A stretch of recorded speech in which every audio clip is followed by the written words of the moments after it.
the food poverty line, the minimum amount needed to afford the basics of daily nutrition. Currently, the Social Relief of Distress Grant, for example, stands at 370 Rand a month, which is well below that poverty line, food poverty line. And the Child Support Grant, that is the CSG, Child Support Grant, that is at 560 Rand per month, also below that threshold of 796 Rand per month. The IEJ says these shortfalls are leaving millions of South Africans, including children, unable to afford food, which they then argue is a direct violation of the constitutional right to social assistance and dignity. The IEJ basic income researcher Sianda Paduza will join me at about 10 to 8 this morning, 7:50, to discuss that call. But I want you to also weigh in on that. What do you make of that call? How does it square up with our realities, our fiscal realities? And having said exactly that, I have to ask, what do you make of the fact that almost immediately when you talk about this conversation, the next line that comes to mind has to do with affordability? Do we have an affordability issue in terms of the various grants in our country, or is it a matter of priority and prioritizing? What do we deem to be a social good that is worth investing our money in? Because I really want us to challenge ourselves in as far as this is concerned. Objectively, is it affordable? But at the same time, is that necessarily the very next conversation we should be hearing when we hear of these calls? Or should it be about what is the price we are willing to pay, to lift the lowest amongst us to a certain level of dignity in terms of affordability of the basics, such as basic nutrition? I'd love to hear your thoughts and your reflections on that story. And then lastly, let me flag this. Do you know what dark leadership is? Dark leadership. It is said to be a leadership style that is characterized by behaviors that are harmful to individuals and organizations, and has been consistently linked to an increase in stress, anxiety, depression, and reduced job satisfaction, and the high employee turnover in organizations. It's also known as toxic leadership. So that's the more known, phrase, toxic leadership. And it can create environments characterized by fear, mistrust, reduced psychological safety, and diminished employee engagement and productivity. So that's part of the writing of my guest at about 8:20, reflecting on that. But that's only part of the story that intrigued me in the writing of the University of Stellenbosch's Professor Renata Schoeman.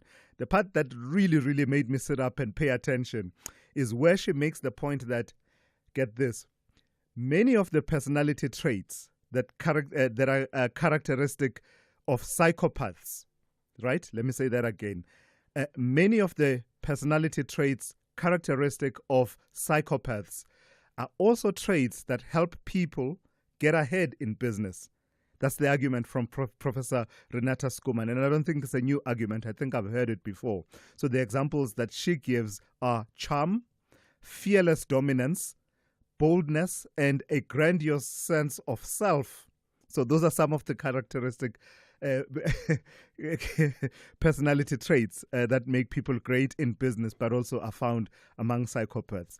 And then she goes on to make the point that it is estimated that up to 1% of the general population meets the criteria for antisocial personality disorder, yet almost 4% of business leaders may be psychopaths. Almost 4% of business leaders may be psychopaths.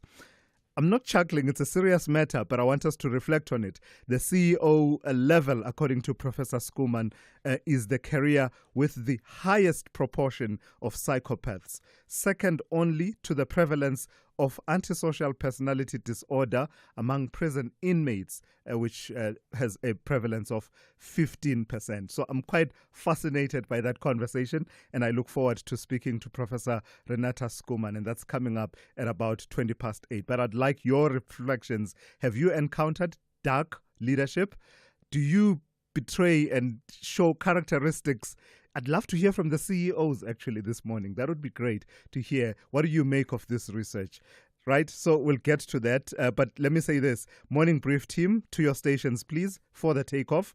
Jolani Tolo has your hourly and half-hourly news updates. Rob Byrne with your traffic updates. Zaikan has got your sports covered. Melissa Puta with the Morning Brief in brief, and that's coming up shortly. Dowling Lechela will be, and always is, right on the money with your economics, business, and market updates. And Mo Africa, Sipho Mantula, with your Africa update at about 20 to 7. You can call us on 086 000 2032 or send us your WhatsApp voice notes on these and any other matters on 061 410 4107. On social media, we are at SAFM Radio on X. We are SAFM Radio on Facebook and Instagram. And as always, we are live on our YouTube channel, and that is SAFM Radio. So what are we waiting for? Let's get the Tuesday edition of the Morning Brief underway. If you're active on social media and love SAFM, we hope you'll take a moment to like or follow our SAFM page on Facebook and Twitter. These are the best places to find all the guest information, conversations, and stories you love from your favorite presenters, along with regular updates from SABC News. And don't forget, you can send your questions to feedback@safm.co.za. SAFM, leading the conversation. Thulasizwe Simelane on SAFM. Melissa Puta, live and direct from the studio. I don't know how we've pulled it off to get you here so frequently, so early in the morning, Melissa. Let's start with this. It doesn't rain at pause for the Minister of Higher Education, Nobuhle Nkabane, does it? Morning, Thulasizwe. Yes, the DA will be laying criminal charges against the Higher Education Minister, Nobuhle Nkabane, for allegedly lying to Parliament amid growing tensions within the GNU. The DA accuses the ANC of corruption and has withdrawn from the GNU's national dialogue while threatening a no-confidence motion against President Ramaphosa. The DA will vote against budgets for ministers that it deems compromised, but won't block the overall GNU budget. The Patriotic Alliance, amongst others, has defended Ramaphosa and criticized the DA's actions. Yeah. So we'll see how that goes. We'll see how it goes indeed. And of course, in the course of this hour, we will be talking to SASCO, who have now added their voice to those calling for Minister Nkabane to be sacked or to resign. Tell me about the sentencing of Sibusiso Ngengwa. This is the man linked to or who's confessed to the Sindiso Makaka killing. Yes, so the sentencing of Sibusiso Ngengwa, who confessed to murdering former ANC Youth League leader Sindiso Makaka in 2017, has been postponed to next week, Monday, at the Pietermaritzburg High Court. Ngengwa admitted Makaka was killed for exposing corruption and implicated local officials in the plot. The court heard emotional testimony about the trauma suffered by Makaka's family. Ngengwa, already serving 95 years for other crimes, is seeking leniency. The trial of his co-accused is set also to start in October. So this is an interesting case to follow. Absolutely. The long wait for justice, right? Finally, we're seeing some movement in that direction. I was in the car with my 9-year-old daughter yesterday, Melissa, when I heard this story, the next story you'll tell us about. She was utterly traumatized. This is quite a sad one, Thulasizwe. A 3-year-old Sibonga Konke Hoisana was mauled to death by dogs in the Marathon informal settlement in Germiston. Known as a quiet, shy child who loved puppies, she may have been attacked while playing with the dog's litter, but it's still to be, uncovered what exactly happened. The tragedy has shocked the community, which is now demanding the removal of all dogs from the area. A police inquest has been opened, and local councillor Jeffrey Mtembu is working with the SPCA to address the issue and ensure proper pet management in the area. What a terrible story. All right, Melissa, thank you for that. Melissa Puta there with the Morning Brief in brief, helping you complete your picture this morning. Thulasizwe Simelane on SAFM. All right, let's give you a sense of how your weather will be looking on this Tuesday. I have one impact-based warning from the South African Weather Service. It says it's a yellow level 1 warning, and it says damaging wind leading to localized damage to both formal and informal settlements, as well as risk of localized runaway fires. Those conditions are expected over the western interior of the Northern Cape. The rest of your weather looks like this. Pretoria will be fine and cool with a minimum of 4 and a maximum of 19. Johannesburg, fine, 4 to 18. Mbombela, partly cloudy, 6 to 22. Polokwane will be partly cloudy at first, otherwise fine, with a minimum of 4 and a maximum of 18. Mahikeng will be fine, becoming partly cloudy and windy, 4 to 20. Bloemfontein will be fine and windy, 0 to 19. Kimberley, fine, becoming partly cloudy and windy, 7 to 21. Uppington will be fine and windy, 5 to 22. Cape Town will be partly cloudy, becoming cloudy with light evening rain with a minimum of 12 and a maximum of 17. George will be fine, becoming partly cloudy from the afternoon with a minimum of 8 and a maximum of 25. Gqeberha, fine, 8 to 26. East London, fine, with a minimum of 13 and a maximum of 25. Durban will be partly cloudy in the morning, otherwise it will be fine with a minimum of 10 and a maximum of 24. Richards Bay, partly cloudy in the morning, otherwise fine, 13 to 25. And lastly, Pietermaritzburg will be fine with a minimum of 4 and a maximum of 23. The Northwest Provincial Legislature Portfolio Committee on Premier and Finance, chaired by Honourable Nathan Oliphant, will be conducting public hearings on the Northwest Division of Revenue Bill and Northwest Appropriation Bill on 3 July 2025 at Khopane Tribal Hall, Khopane, in Ngakamudiri Molema District, Matlosana Auditorium Hall in Dr. Kenneth Kaunda District, Ipelege Multipurpose Hall, Schweizer-Reneke in Dr. Ruth Skhomutsi District, and Safer Scale Community Hall, Safer Scale in Bujanala District. All hearings start at 10. Worldview Update, bringing you closer to international or global news. 21 minutes after 6. Talking peace while waging an ever-intensifying war appears to be the current posture of the Israeli government in relation to the Gaza conflict. The Israeli Defense Force has intensified its offensive on Gaza, launching waves of airstrikes and other attacks that reportedly killed between 60 and 95 people in the past 48 hours. The latest attacks have included bombardment of a popular seaside cafe frequented by activists, journalists, and local residents. That attack is said to have left at least 30 people dead. All this as Israeli Prime Minister Benjamin Netanyahu's Strategic Affairs Minister Ron Dermer was due in Washington for talks on a new ceasefire. Israel has waged an unrelenting war in Gaza since the 7 October 2023 attack on the country by Hamas left more than 1,200 Israelis dead and also resulted in the militant group taking 250 Israeli hostages. Let's speak to Dr. Kingsley Makubela, risk analyst, former diplomat and public relations executive. Good morning to you, Doc, and thank you for your time once again. What are we to make of the intensification of the Israeli offensive on the ground in Gaza, particularly concentrated in areas to the north and accompanied by evacuation orders, happening at the same time as there appear to be serious maneuvers aimed at resuscitating the ceasefire process? Good morning, Thulasizwe, and thanks very much for the invitation. You know, Thulasizwe, on the 29th of June, the IDF issued out evacuation orders from northern Gaza before a major operation. And as you correctly stated, they then launched this operation in northern Gaza that resulted in about 58 people that were killed, including, this attack on this cafe that it's frequented by journalists and so on. But we've seen a trend even of attacking the food distribution area, indiscriminate shooting in the last few weeks. And the world has remained, to a large extent, very quiet about it. There are no concrete actions that people are taking against the government of Israel.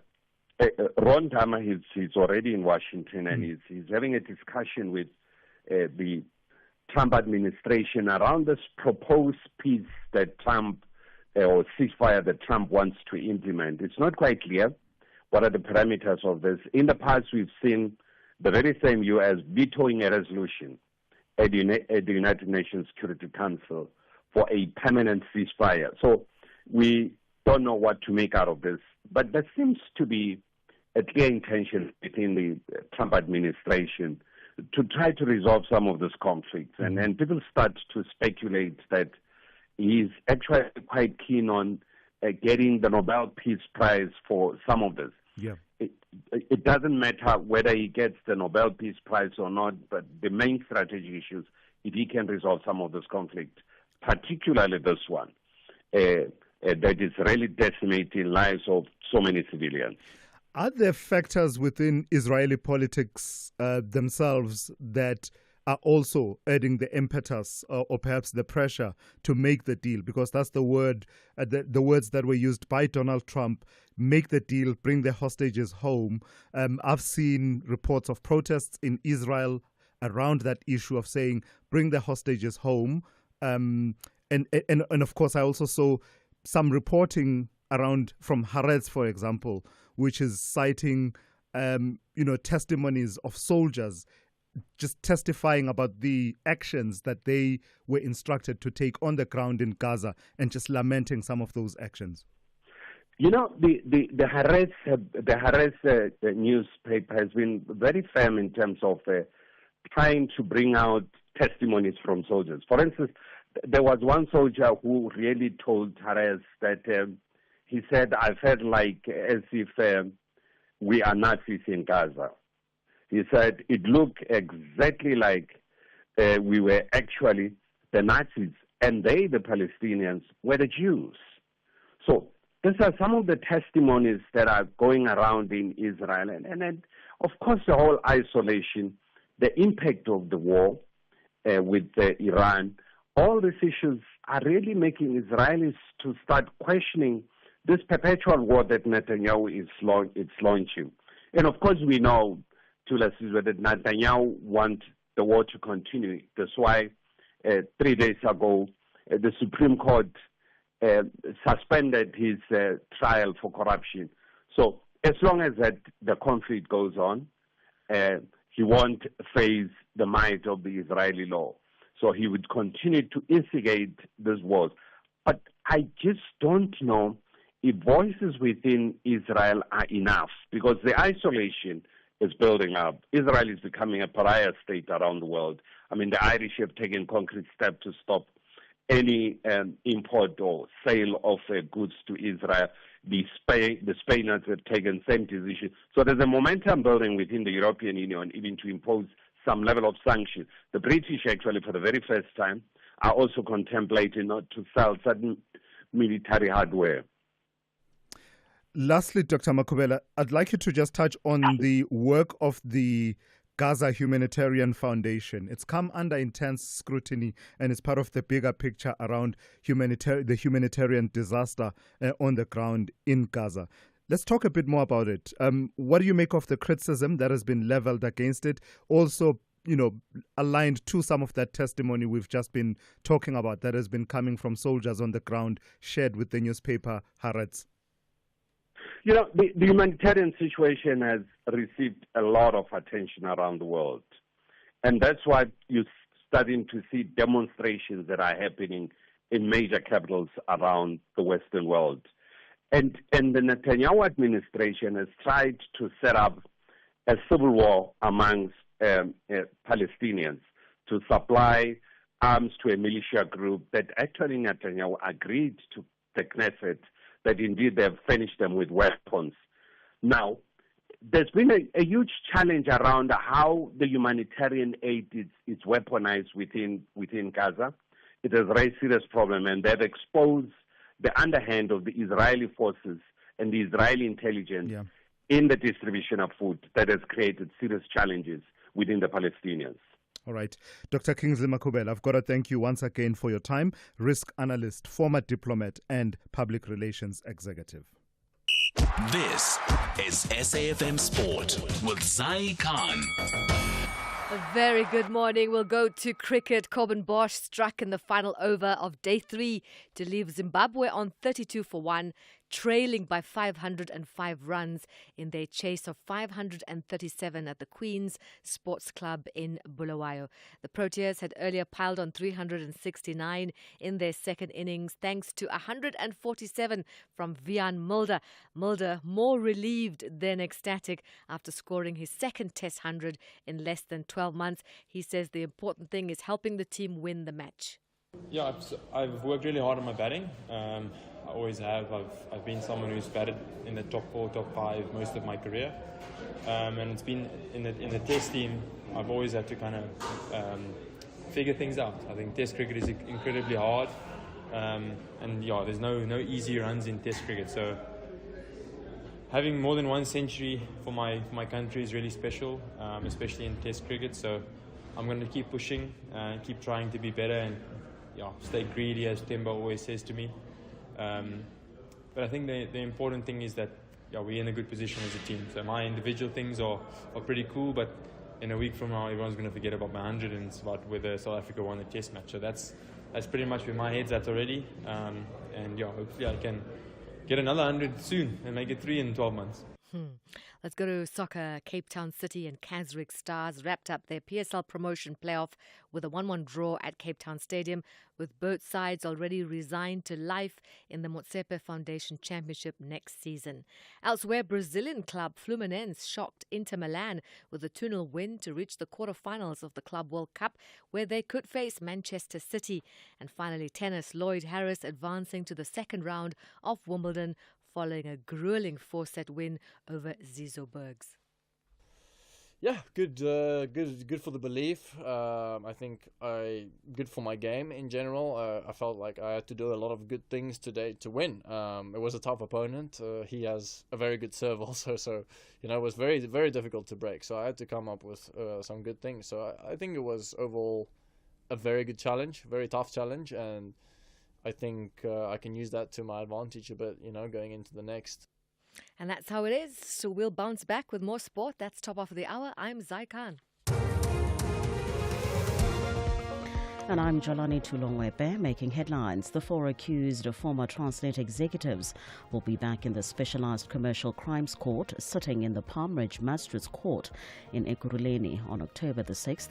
Brian Molefe, Siyabonga Gama, Anoj Singh and Tamsanga Chiani appeared in court yesterday and were granted bail of 50,000 rand each.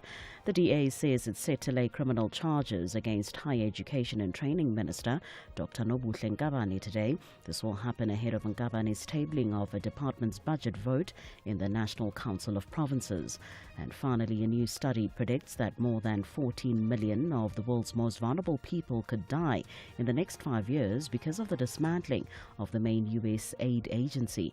President Donald Trump's administration has made funding cuts to U.S. aid and its aid programs worldwide.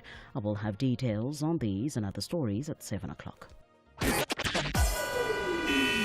SAFM, guiding you through the rush hour traffic. Good morning. Heavy getting through Joburg's Crown interchange on the Mike 1 and the M2 highways. A crash near Smith Street on the Mike 1 North. That's pushing a queue all the way back through Boysons towards Gold Reef City. Coming into that, the M2 from Joe Slovo Drive really starting to backlog significantly, trying to get through the Crown and into that Mike 1 North traffic. If you know alternative routes off to the side of it, good morning to get onto those. They are open and flowing. The highways, anything but. It looks pretty heavily back through there.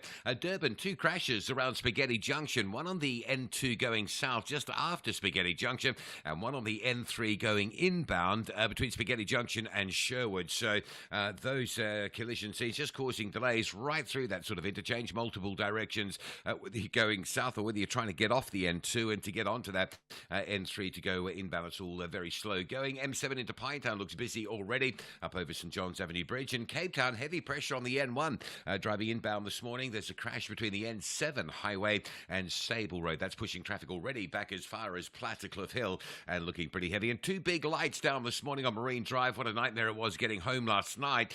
This morning going to be pretty busy as well. Lights out Marine Drive at Sunset Beach and then Marine Drive at Lagoon Beach. That's the Boundary Road junction, also offline. Rob Byrne, SAFM Traffic. The business update on SAFM. Ready on standby with the first update of the morning is Ndawling Lechela. Ndawling, let's start with some company news. Tell me about AECI and its international strategy. You're saying it's starting to bear fruit?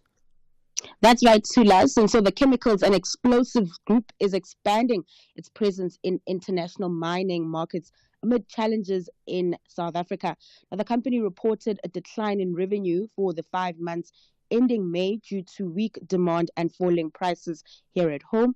Despite these challenges, AACI has secured 4 new contracts in the DRC, Australia, Ghana, and Botswana over the past 6 months. The group says its international operations are delivering encouraging results with improved margin performance in the Asia-Pacific region and increased profitability in Australia. These new contracts will allow the company to expand its presence in these markets and reduce its dependence on the local mining sector. In contrast, of course, ACI's local operations faced challenges resulting in lost volumes for its domestic mining explosives and chemicals unit. Now, the company's industrial chemicals business also grappled with low demand for sulfuric acid due to challenges in the manufacturing sector. I see that Exxaro, if we stick with mining, the mining theme for a moment, I see that Exxaro has started a restructuring process at one of its mines. What's that about? So the Leo Ban coal mine in Mpumalanga has been loss-making, and so the company is considering or rather starting those restructuring efforts, which could potentially lead to job cuts. The mine, which employs around 600 people, has been incurring losses, prompting the company to, of course, review its operations. Exxaro CEO Ben Makara emphasized the company's commitment to minimizing job losses while ensuring a viable business. The consultation process is expected to conclude within 60 to 90 days. The company, however, has not mentioned how many jobs are at risk. The company is also facing operational challenges, including a 4% decline in thermal coal production and a 7% decrease in coal sales volumes for the 6 months ending June. This is due to subdued demand and logistical challenges, including rail infrastructure constraints. Coal prices are projected to average $91 per ton, down from $110 per ton in the second half of 2024. All right, let's start with a recap of what happened in the markets towards the close yesterday, as well as how the ones that have opened have set the tone for today. So U.S. kicked the week on a high, U.S. markets that is, closing in the green in yesterday's session. Facebook owner Meta hit a record high as the company poached several AI researchers from OpenAI after investing in a AI startup called Scale AI. That saw the tech-heavy Nasdaq jump close to 0.5%. The positive mood also filtered through to local markets, and despite political risks rearing their head again, the all share managed to end in the green, up 0.6%. This was boosted by a 1.8% jump in the Resources 10 complex. Meanwhile, in currency markets, the rand remaining stable this morning, sitting at 17.70 to the dollar. Lastly, in Asia, trade mixed, with investors eyeing that all-important trade deadline. All right, Ndauling, thank you for that. We'll talk to you again in the second hour of the show. Another update from Ndauling just after 7:30 here on the show. Africa Update on SAFM. Let's say good morning to Advocate Sipho Mantula. Raz, good morning. We start with the conflict in Sudan is one of those underreported, and we've been saying it consistently, underreported conflicts, especially how it has produced refugees and a dire humanitarian situation. Tell me about the flow of refugees from Sudan to Chad. Good morning, Thulas, and Jumbo Africa to the listeners. Indeed, Thulas, the crisis of Sudan is worsening. Looking at the World Food Program of the United Nations, sending alarming numbers of that since the conflict in 2023. Almost Chad is hosting a quarter of the 4 million refugees who fled the Sudanese civil war. It is also worrying that for the past 2 months, Thulas, 80,000 people have left Sudan for eastern Chad, and that is creating a crisis also in terms of food security. And all those camps, we know them, Thulas, they are in the side of what they will call Wadi Farah province, the Tine transit camp and the Zamazama camp. This is where the refugees of Sudanese are facing this crisis. World Food Program told us they need 200 million to meet its needs for this crisis over the next 6 months. This is a crisis that also affects the neighboring countries. Egypt, Ethiopia, and South Sudan are not left out to us. These refugees are not only in Chad, they are moving even towards other African countries. Sipho, I must confess, I thought I knew my geography, especially African continental geography, but I must confess I didn't know about the scattered islands. Which ones are those, and why are they at the heart of this tete-a-tete, this conversation between Emmanuel Macron and André Rajoelina? This has been standing. We remember that the French president was in Antananarivo on the 23rd of April this year. And when they engaged, the issue of the scattered islands, what you call the islets, there are 5 of them. You'll find a fascinating names around them. But there was an issue around 2019 which has opened this debate. These are the islands that France is claiming, Madagascar is claiming since 1970. Very important. It's a total land area of 43 kilometers, and there are also the issues what we call the water is full of fish and possible gas reserves. So it is what we call an exclusive economic zone, and France has been having dominance over it. Madagascar has won the UN General Assembly votes in 1979 and 1980, saying that the move was illegal, and they've called for those islands to be returned. Now, Rajoelina is in Paris to engage with the French government to say, can you bring those 5 islands, Gloriso Island, Tromelin Island, Jua de Nova Island, Bas de India Island, and Europe Island to us, just around Madagascar, Antananarivo. If you have been there to us, you'll understand that that is one of the vast islands in Africa that one has to visit and has to understand the history of Madagascar. Now, finally, the Foreign Affairs Minister told us, and I think you would like to change this name. I'm twisting your tongue now. The minister's name is Minister Rafara Vavi Tafika. Minister Rafara Vavi Tafika. He's the Minister of Foreign Relations of Madagascar, calling for this as part of the respect of historical rights and international law. I see what you did there. You're getting me back for Chumlong Lemtong Tai from yesterday. Absolutely. Lastly, Sipho, the Oceans Conference took place a few weeks ago in France. Usually they say when you're done with the conference, you are encouraged, leave the country, don't overstay your visa or anything like that. Not that this is at play, but tell me about the scientists from Cameroon who have stayed behind in Marseille in France after the conclusion of the conference.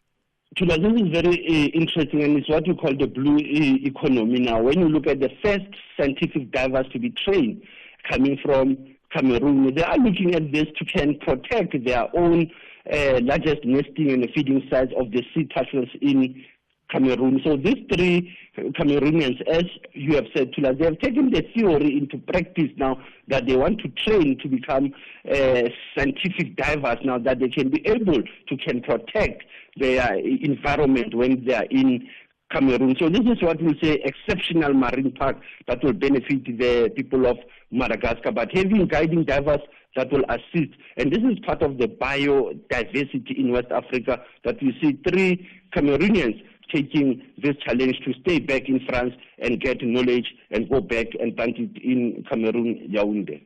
And your historical archive for this morning, Sipho, has links to the African diaspora. Tell me what happened on the 1st of July, 1994.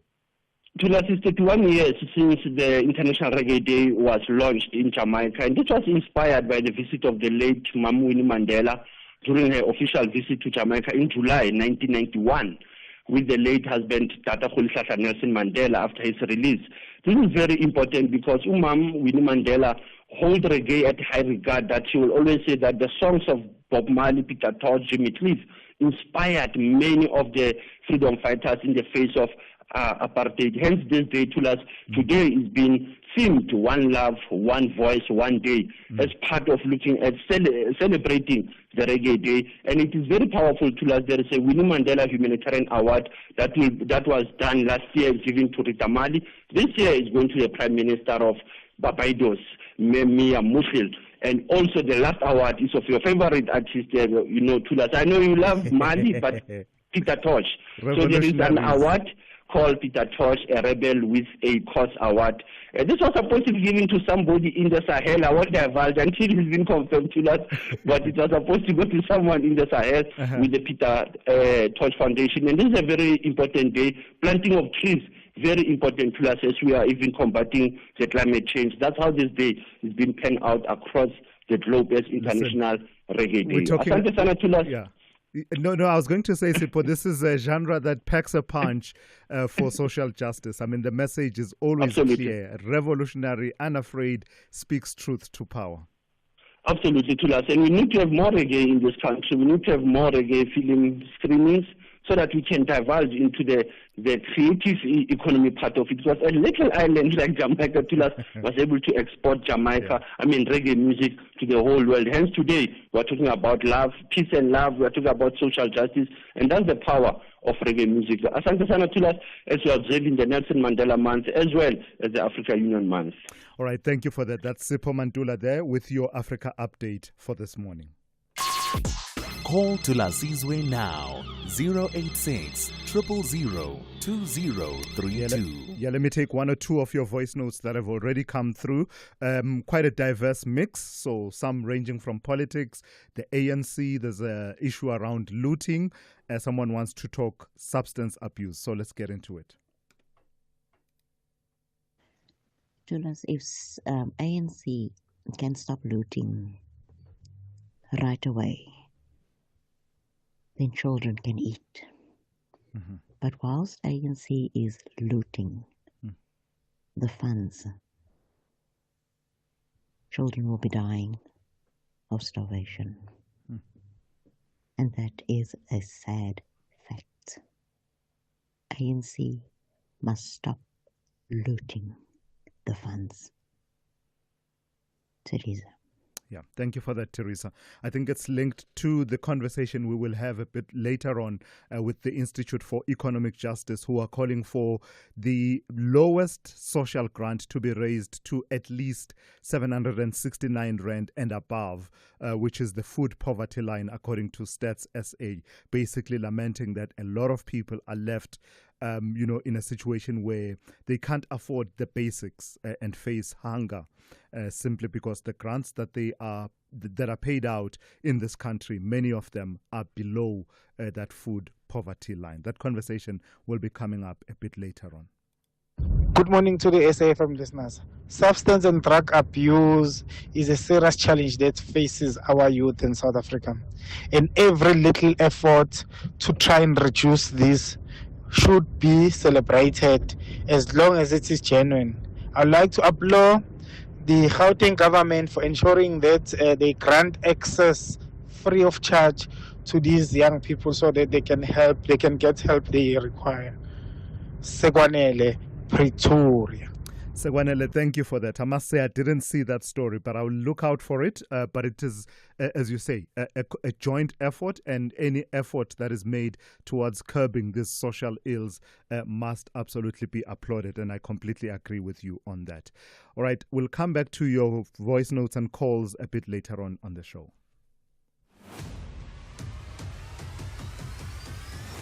Thulasizwe Simelane is streaming live now on Facebook, YouTube, and X at SAFM Radio.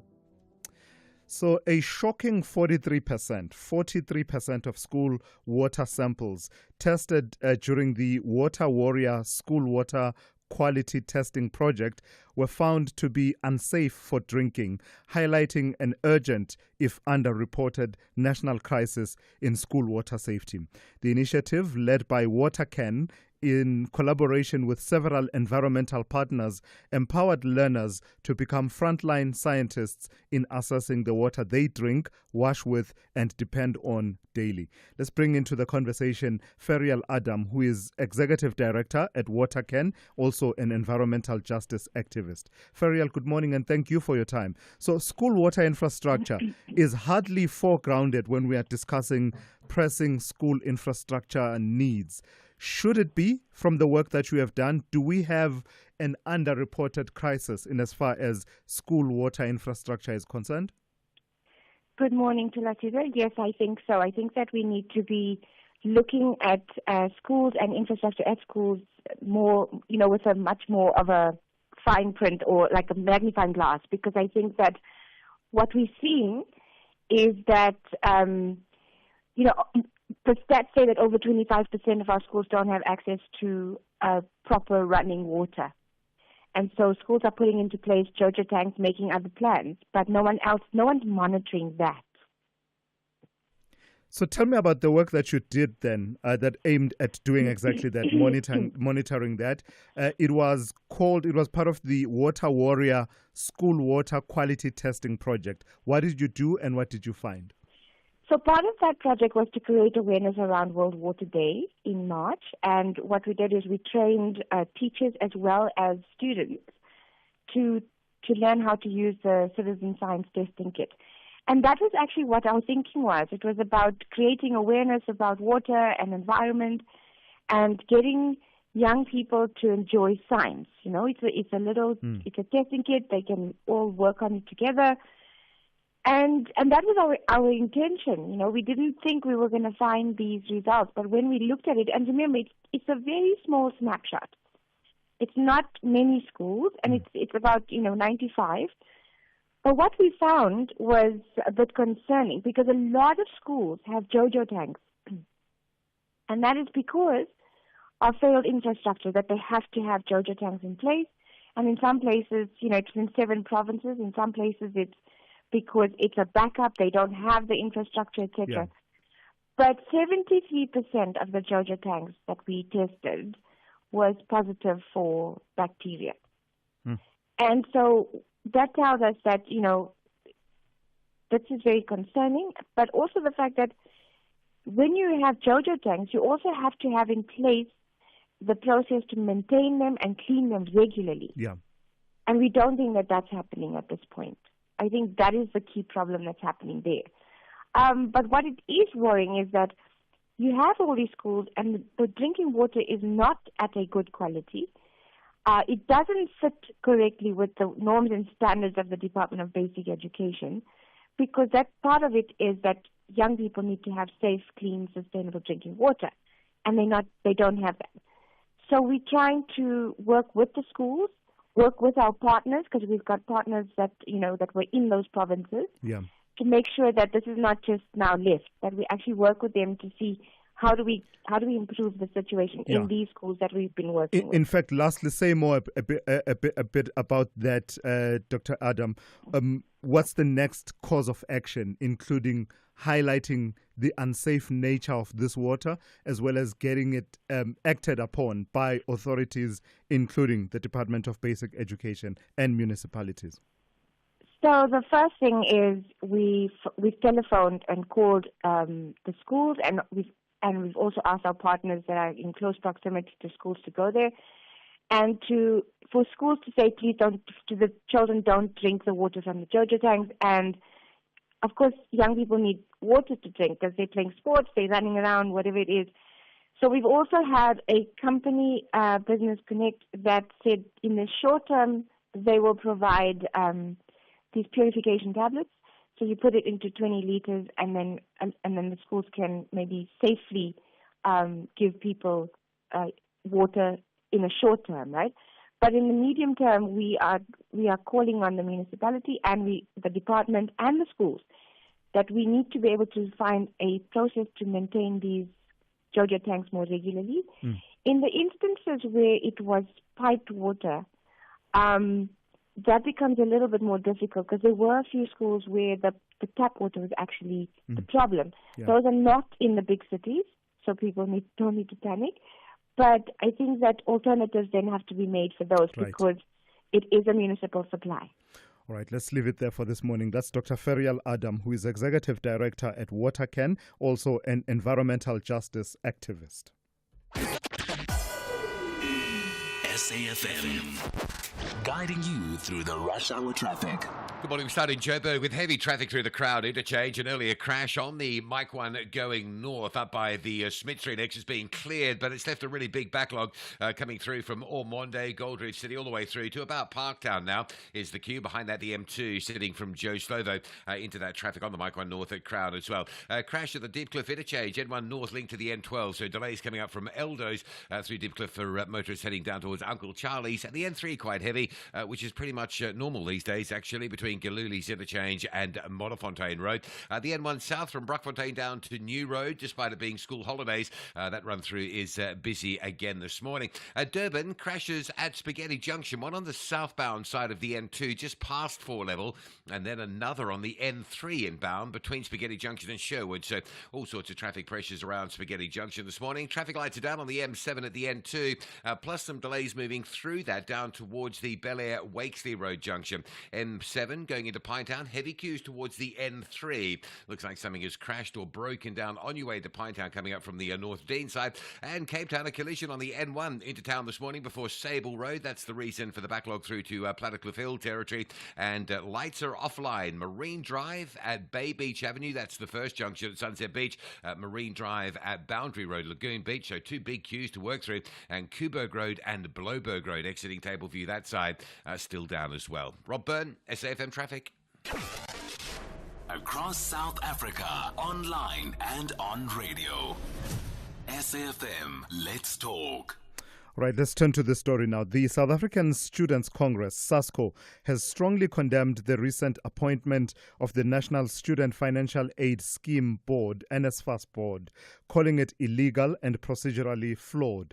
Speaking at a media briefing held at Luthuli House, SASCO accused Higher Education Minister Nobuhle Nkabane of violating the NSFAS Act by bypassing required consultation processes and failing to include student-nominated representatives on the board. Let's speak to Kate Mpuru from the South African Students' Congress, SASCO, NEC member there. Good morning to you and thank you for your time. In fact, it's understating it, what I've said here, that you're strongly condemning. You are calling for specifically the minister to either resign or be fired. Why? Good morning to you, Abuti, Thulasizwe, and a very good morning to the SAFM listeners. Thulasizwe, as you may recall, on Sunday the 29th of June, SASCO held a press briefing where we were clearly and directly calling for the immediate removal of the Higher Education Minister, Dr. Nobuhle Nkabane. And if you can just allow me just to provide some context, or just a brief background, our Office of the SG has multiple of times tried to reach the Office of the Minister Nkabane, you understand, to rather request a meeting with them, NEC, to discuss, of course, pressing matters that students are facing and how do we resolve them. And look, despite numbers of follow-ups, my brother, we received a non-committal response. We then escalated the matter to the African National Congress Secretary General Fikile Mbalula, because, one would believe that you visit all channels, you implement all measures before coming to the last resolution in solving a matter, you understand, of which we did. But our concerns were not addressed, leading us to where we are today, where without hesitation we call for the removal of the minister immediately. She's very incompetent to continue in that specific or rather critical office. So say a bit more about how what you are saying is incompetence is demonstrated by the processes to appoint the NSFAS board, which you also reject. Yes, Thulasizwe, two key concerns that drive our criticism. Firstly, the minister's appointment process for the NSFAS and CETA boards raises questions. It occurs that she might have lied about the advisory panel she had, which assisted her to appoint the chairpersons of the CETA board. And equally, she undermined the public intelligence because she was saying that this is a secret panel, but matters of government of public interest. You understand? So she had to run into a corner and figure out which lie now to tell this time around. Secondly, my brother, it would be regarding the NSFAS board. Its constitution mandates of 13 members. From that 13 members, 3 of them must be elected from the national student organizations. Your SASCO, your SAUSA, your SAFETA, you understand? So two members have been co-opted thus far, one from SAUSA and one from SAFETA. But also that was a dragging exercise also from her. She took her pace, she took her time, for this co-option to take place. Yeah. You get, and still the third representative of the National Student Organization is still missing, which is SASCO, which could be SASCO. Yeah. And also, when Thulasizwe, remember that whilst we were struggling and fighting to meet the minister, issues were still recurring within the institutions of higher learning. Yeah. You understand? Yeah. The issue of NSFAS, the late payments issues of allowances, or no payments at all. Yeah. These are burning issues that we are facing in institutions of higher learning. There are students now in June who went home for recesses without payments, and it's going to be crisis when they come back now. Look, your housing in crisis, your accommodation problem, which has been a big problem since the year has started. You get, landlords haven't been paid because NSFAS hasn't paid, and there's no service that is free. Clearly, if you can't pay, you can't stay. So imagine how many lives of students are endangered in this regard. Others are kicked out, others are forced to drop out. It's just kuningi. All right. Let's leave it there for this morning. Thank you for your time. That's Kate Mpuru there from the South African Students Congress, NEC member. Of course, the minister, from the reporting I have seen, says she's unfazed and is preparing to deliver her budget vote on Thursday.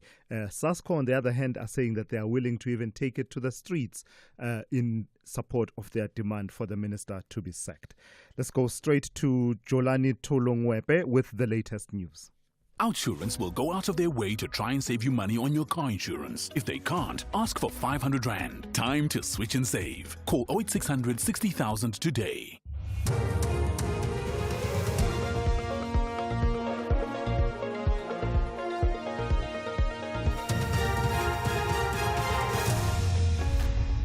Top stories this hour: 4 former Transnet executives expected back in court in October, and a new study reveals dire implications of dismantling the main U.S. aid agency.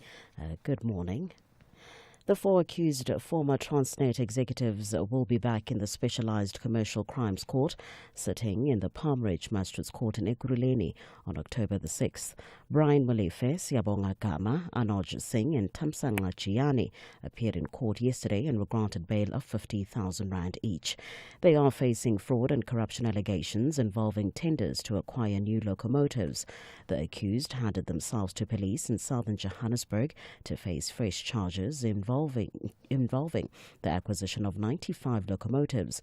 In 2022, they were arrested on similar charges involving the procurement of 1,062 locomotives. The DA says it is set to lay criminal charges against Higher Education and Training Minister Nobuhle Nkabane today. This will happen ahead of Nkabane's tabling of her department's budget vote in the National Council of Provinces. At the weekend, the DA gave President Cyril Ramaphosa a 48-hour ultimatum to remove Nkabane, Human Settlements Minister Thembi Simelane, and Water and Sanitation Deputy Minister David Mahlobo. The party also said Ramaphosa should prove that his decision to fire DA Trade, Industry and Competition Deputy Minister Andrew Whitfield was constitutionally sound.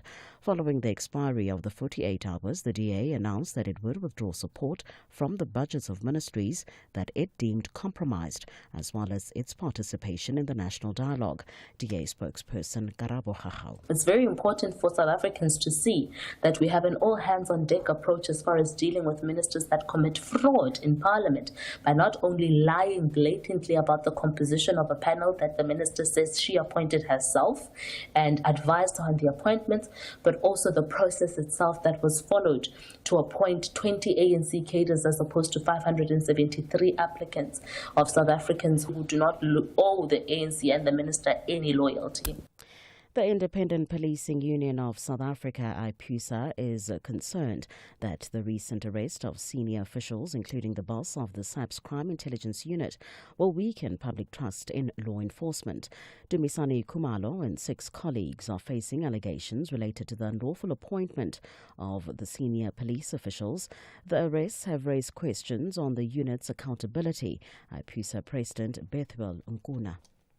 These kind of arrests are weakening all law enforcement efforts, and it also diminishes the public's confidence in the police. And we call upon the powers that be to root out all forms of corruption that are happening, especially within law enforcement organs. The National School Nutrition Program Service Providers Association has expressed concern on the rising prices of zero-rated food items. It says the situation has complicated its ability to supply food to schools. The association says despite being exempt from taxation, the rising prices are making it difficult to keep up with the current budget from government. The association's chairperson, Lindani Matiwane, has called for urgent government intervention. The government just give us the allocation price and they give us the commodities, how many do we have to source out, and we go out to all of those respectable or known outlets. We went and buy, and we try to negotiate good prices to whoever that will give us good prices. What is happening as it is now, each and every time whenever the schools are closed, whenever we come back, there is an increase.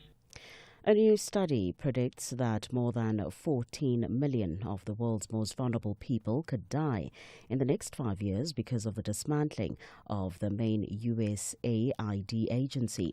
President Donald Trump's administration has made funding cuts to USAID and its aid programs worldwide.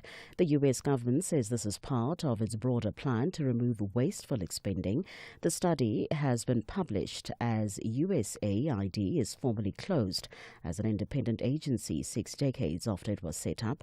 The BBC's Grant Ferret has more details. The figures contained in the research published by the Lancet Medical Journal are staggering. Their scale reflects just how central USAID has become to the global humanitarian effort. According to the study, the agency averted more than 90 million deaths worldwide in the 2 decades up to 2021. Many were related to HIV prevention. About 80% of USAID's funding is being cut, and from Tuesday it will be officially absorbed into the US State Department. Critics say the sudden, largely unplanned nature of the change is especially damaging.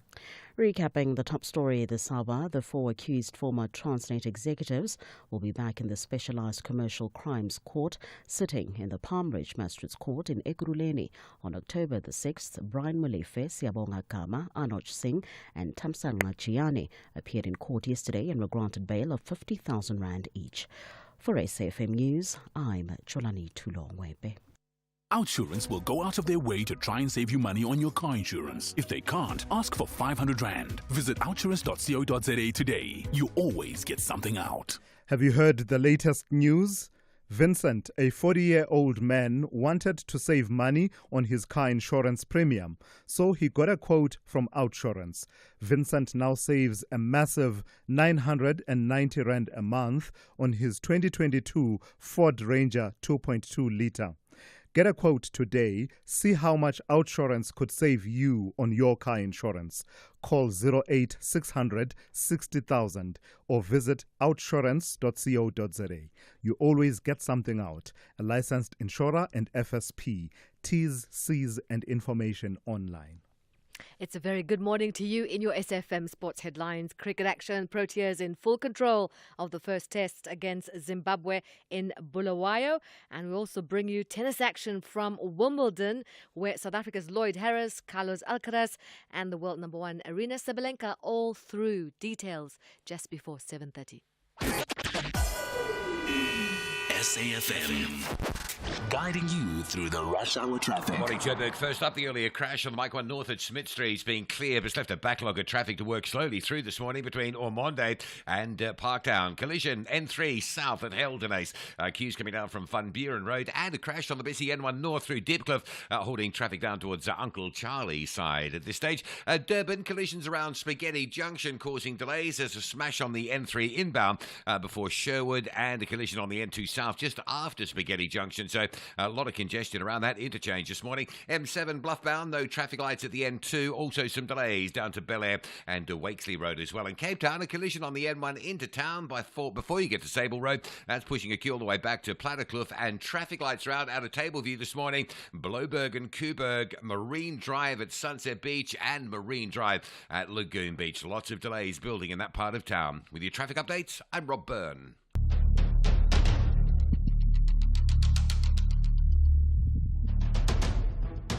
The Morning Brief with Thulasizwe Simelane. Weekdays, Monday to Friday, 6 to 9 a.m.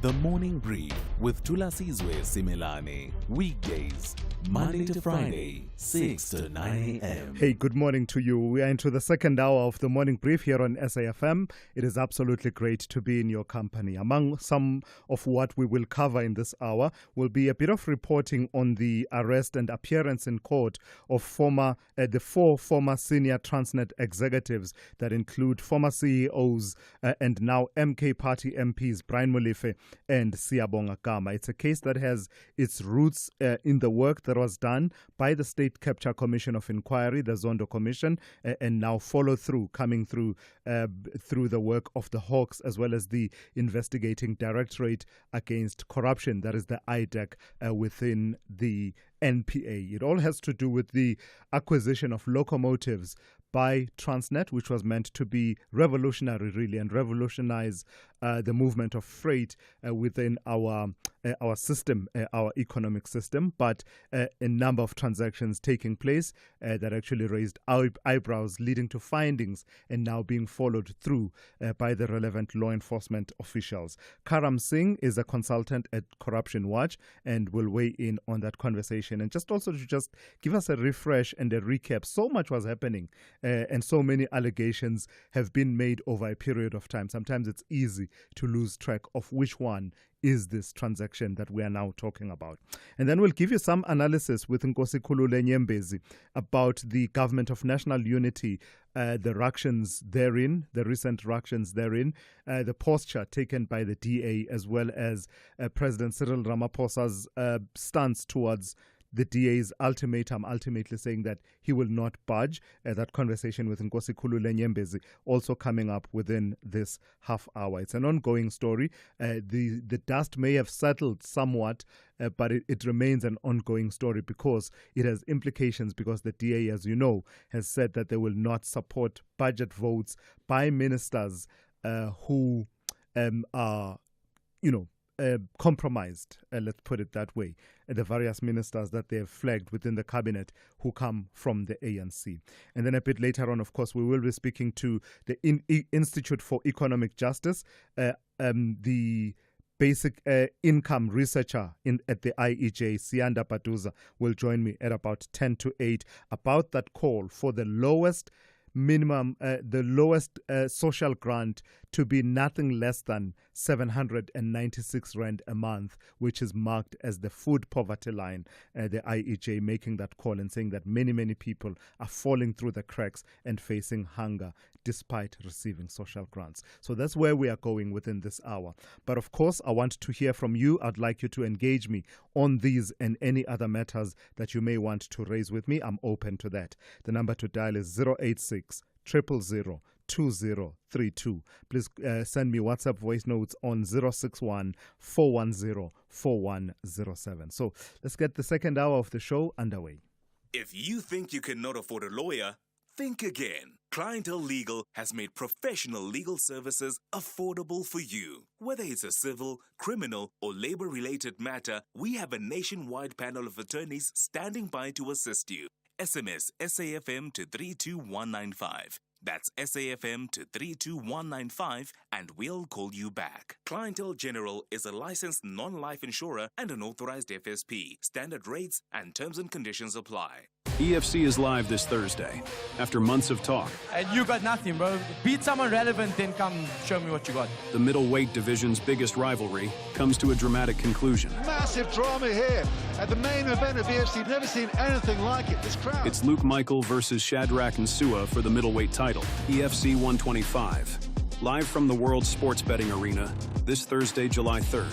Watch it on SABC Sport Channel on DTT Channel 4 from 7 p.m. Brought to you by SABC Sport.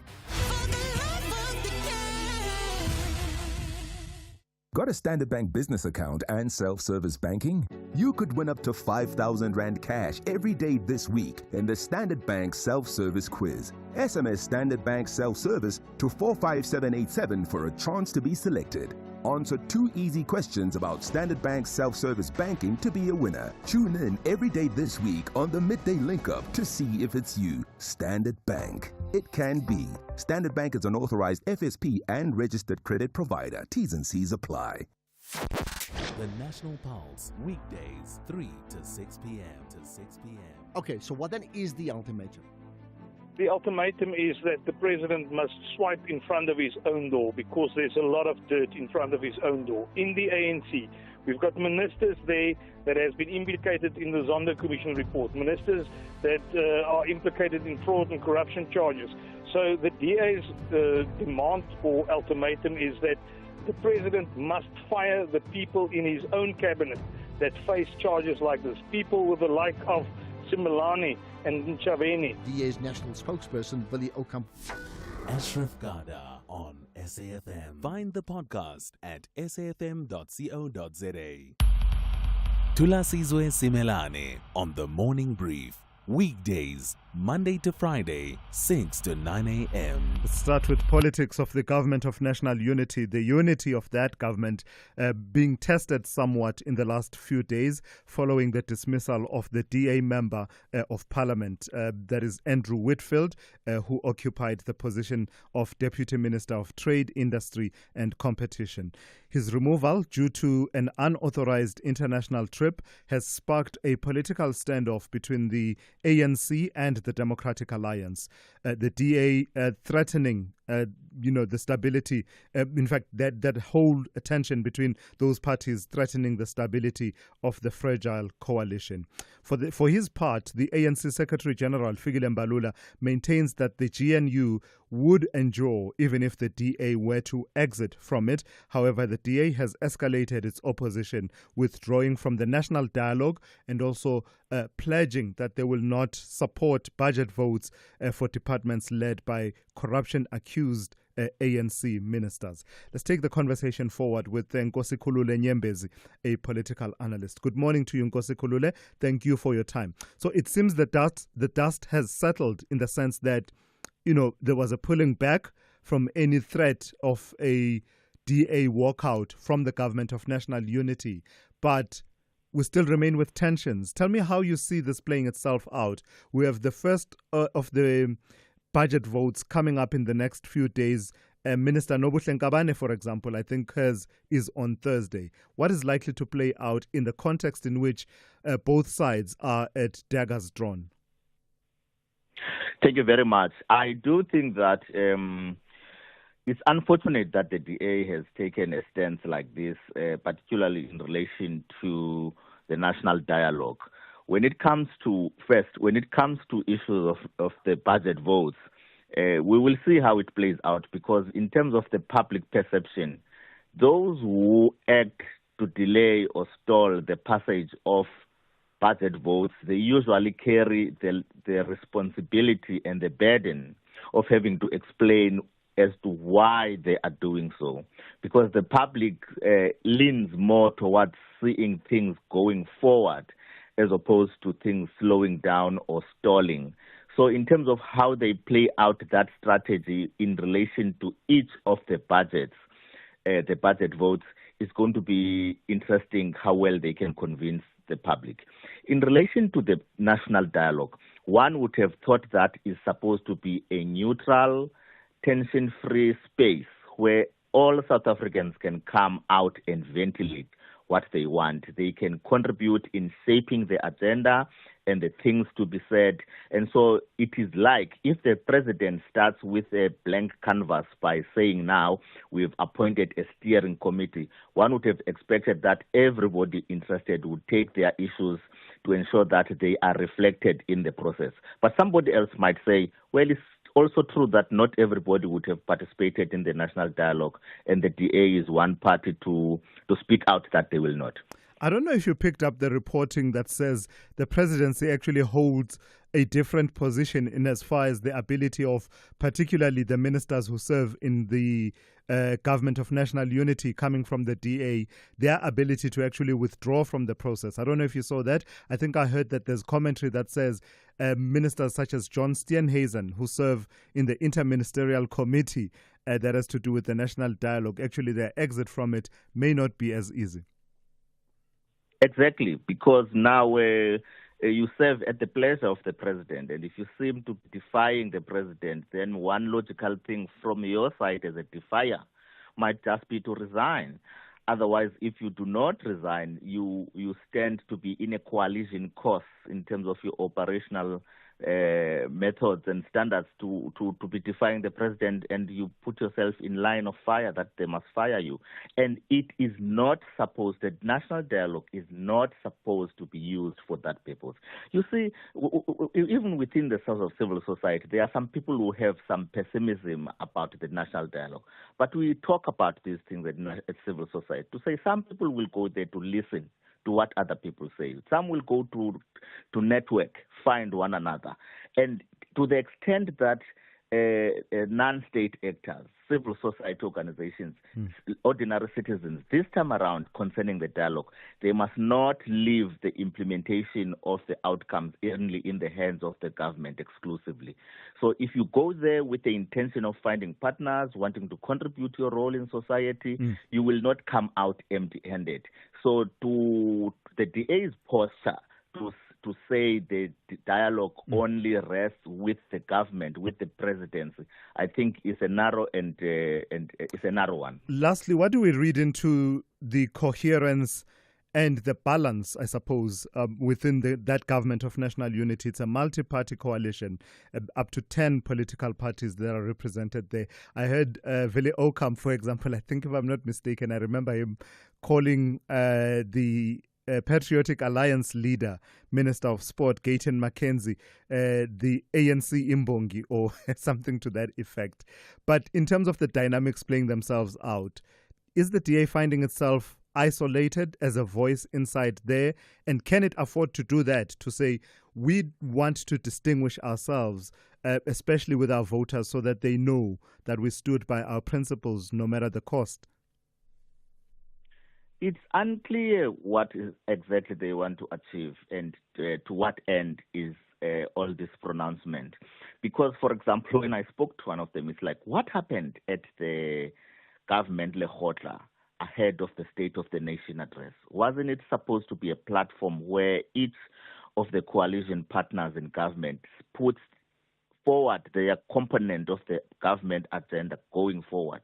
And where did that fall short, so that we can, all parties can own up to the process? And it does look like in that process, at that stage, things fell into cracks in the sense that the other parties didn't contribute or feel that their contribution was incorporated into government policies. Yes, there are people who would want to make anyone else who was not the ANC uncomfortable in that GNU. Whether parties like the DA succumb to that kind of thing is up to them. And I think the more they are uncomfortable, the more the ANC pulls their leverage, and the ANC would want things to stay like that. And so if the reaction that the DA is producing to the firing of the deputy minister, and they have not yet forwarded a replacement name, then it is to the ANC's advantage. And we will actually see, in terms of the ministers of the DA, when they put their budget votes, if they will expect other parties, including the ANC, to support when they in turn say they won't support others. So it's going to be messy. Let's leave it there for this morning. That's Nkosi Khulule Nyembezi, a political analyst. For the sake of accuracy, those comments about Gayton Mackenzie actually came from the ATM's Vuyo Zungula, who basically described him as a praise singer and a poet, praise poet, Imbongi, of the ANC inside the GNU. You are the poster child, the biggest saver we've ever had. I decided that I would contact our children and let them work out what they could do for me. Yeah. And lo and behold, big saving. 2,794 Rand a month. That's over 33,000 Rand a year. And it was the easiest switch ever. Real people helping real people get real deals. Go to outsurance.co.za now for a 10-minute quote that could save you thousands. What does you always get something out mean to you, Lorette? Outsurance made it possible for us to live our dream to travel more with the money in our pocket that we save. Let me know, what is it? 725. It was unbelievable. My husband, he sits there on the chair and he's just nodding his head and say, yes, yes, yes. This is really not just an advertisement. This is really real. Go to outsurance.co.za now for a 10-minute quote that could save you thousands. License insurance FSP, T's, C's and information online. Keeping your family healthy this winter can feel like a daunting task. Try the Lung Shield range. It includes capsules to support healthy lungs and immunity, a syrup for kids that supports the immune system and promotes lung health, and an effervescent with 13 essential ingredients to optimize immune function. Put your family's health first this winter with the Lung Shield range. Available without a prescription at leading pharmacies. Lung Shield, prescribed by doctors, recommended by pharmacists. We love rating things, our phones, our cars, but our health?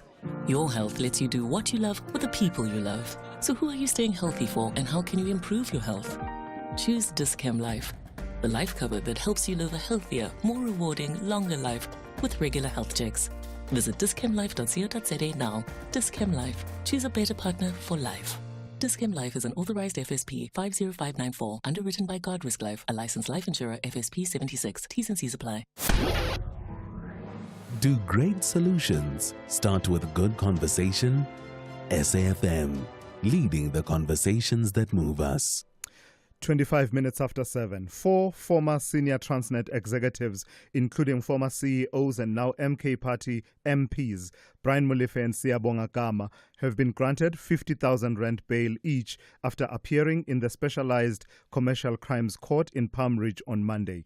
The arrests are tied to a controversial 93 million Rand locomotive tender awarded to Gupta-linked company Trillion Capital.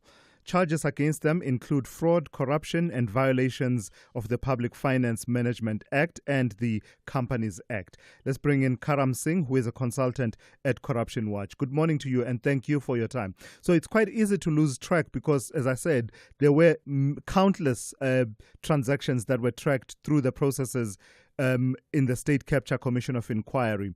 So just locate for us once again, which transaction are we talking about here? Is this the 1064, the so-called 1064 transaction? Good morning, Tulas. I have not seen the indictments in this matter, so I can't say exactly. But my understanding it is related to the irregular procurement in relationship to the locomotives. There's a whole range of other charges, as I understand it, related to contraventions of the Public Finance Management Act, to fraud, to racketeering, to procurement irregularities. Yeah. How important a step is this? Because it comes at a time when the voices that were saying there was the State Capture Commission of Inquiry. It produced a lengthy report that came in multiple volumes, but after that there was absolutely no movement.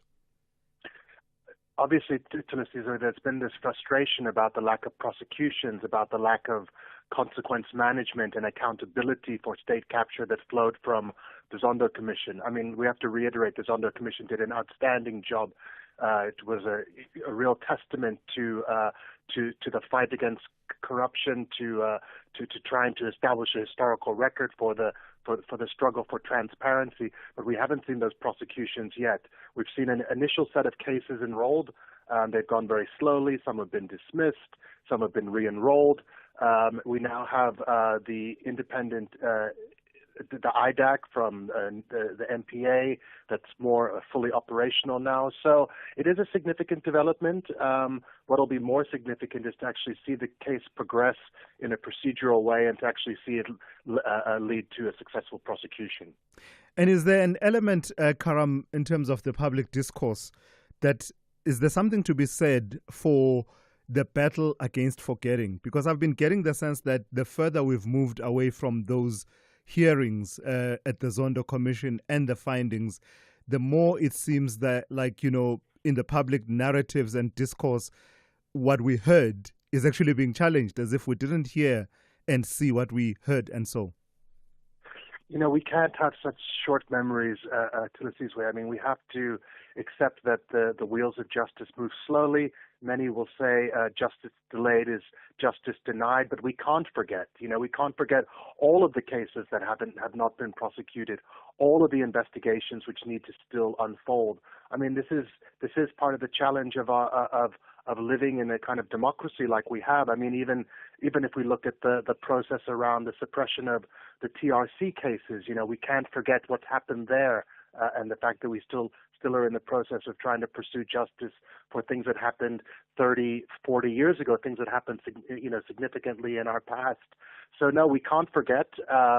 The process of criminal prosecutions is not about memory and forgetting. It's about pursuing the rule of law and ensuring that we live, on the basis of a society, that lives up to the values of the Constitution, including justice for all and that nobody is above the law.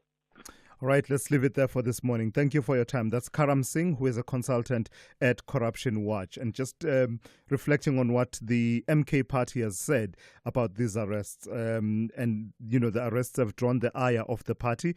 And basically the MK is alleging that the arrests are politically motivated and they represent selective prosecutions. And they're saying that they are part of a campaign that seeks to intimidate and criminalize black professionals, intellectuals, and revolutionaries, particularly those who are associated with the party.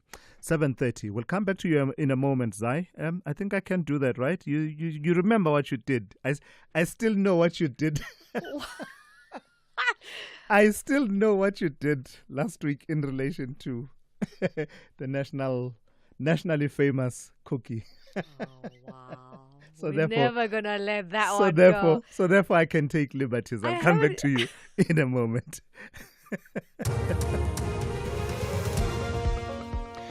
Good morning. Making headlines. About 8,000 Gauteng education assistants will not receive their stipends on time. This is due to an ongoing data verification process. The 4 accused former Transnet executives will be back in the Specialized Commercial Crimes Court sitting in the Palm Ridge Magistrates Court in Ekurhuleni on October the 6th. Brian Molefe, Siyabonga Gama, Anoj Singh and Thamsanqa Chiyani appeared in court yesterday and were granted bail of 50,000 rand each. And finally, the US Senate is holding a marathon session of votes on amendments to Donald Trump's huge tax and spending bill, which he wants to sign into law by Friday. It's thought it could add trillions of dollars to the national debt. I will have details on these and other stories at 8 o'clock. This is SAFM Sport with Zai Khan. Are we good? We're all right, yeah? What? After that intro, that's like a blow. Anyway, it's all going down in Bulawayo, is it? Yeah, speaking of blows, this is what Vian Mulder's done. He's definitely got his version of how to dismantle Zimbabwe's top order. And he apparently is very relieved, Vian Mulder, after scoring his second Test 100 in less than 12 months. He led South Africa to a commanding 369 in their second innings against Zimbabwe. Now, there was lots of murmurs when Mulder was moved to the order by Shukri Conrad in January last year, having previously batted at 6 and 7 earlier in his Test career.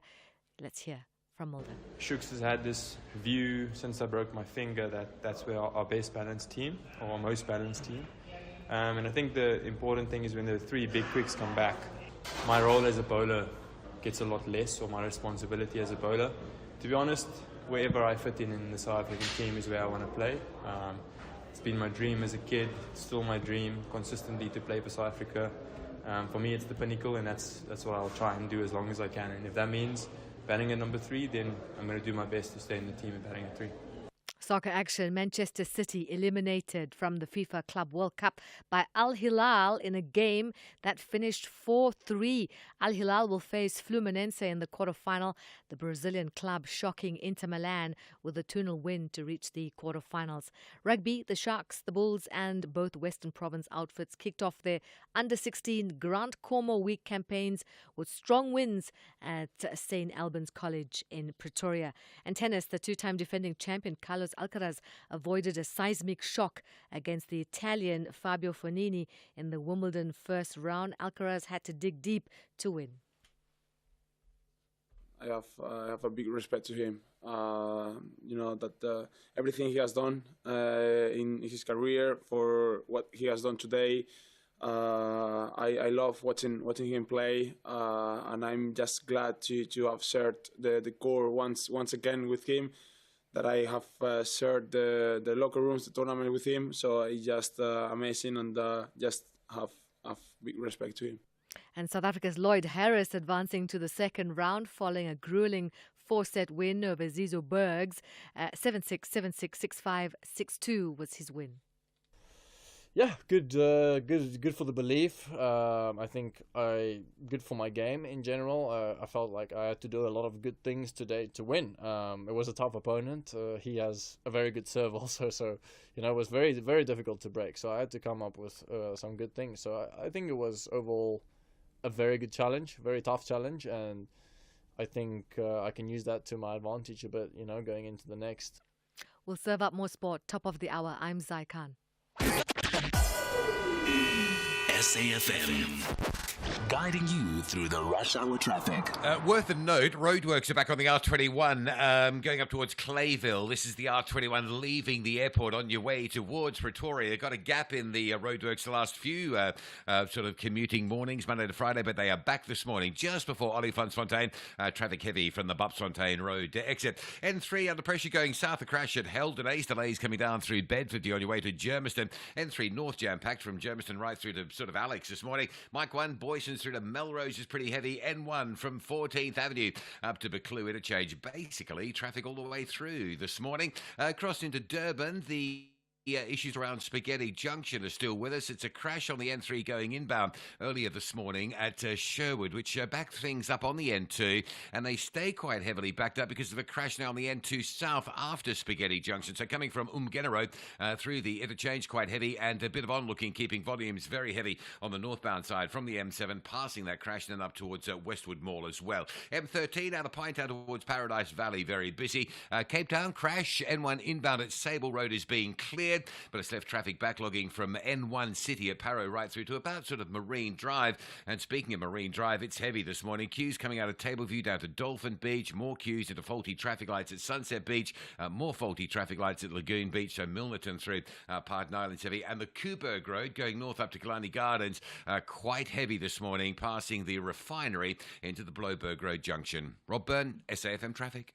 The Business Update on SAFM. Good morning to you once again in Dowling. A strong focus in the automotive sector in this update in this hour. Let's start with Nissan. Tell me about their efforts to boost cash flow. What exactly are they asking of their suppliers?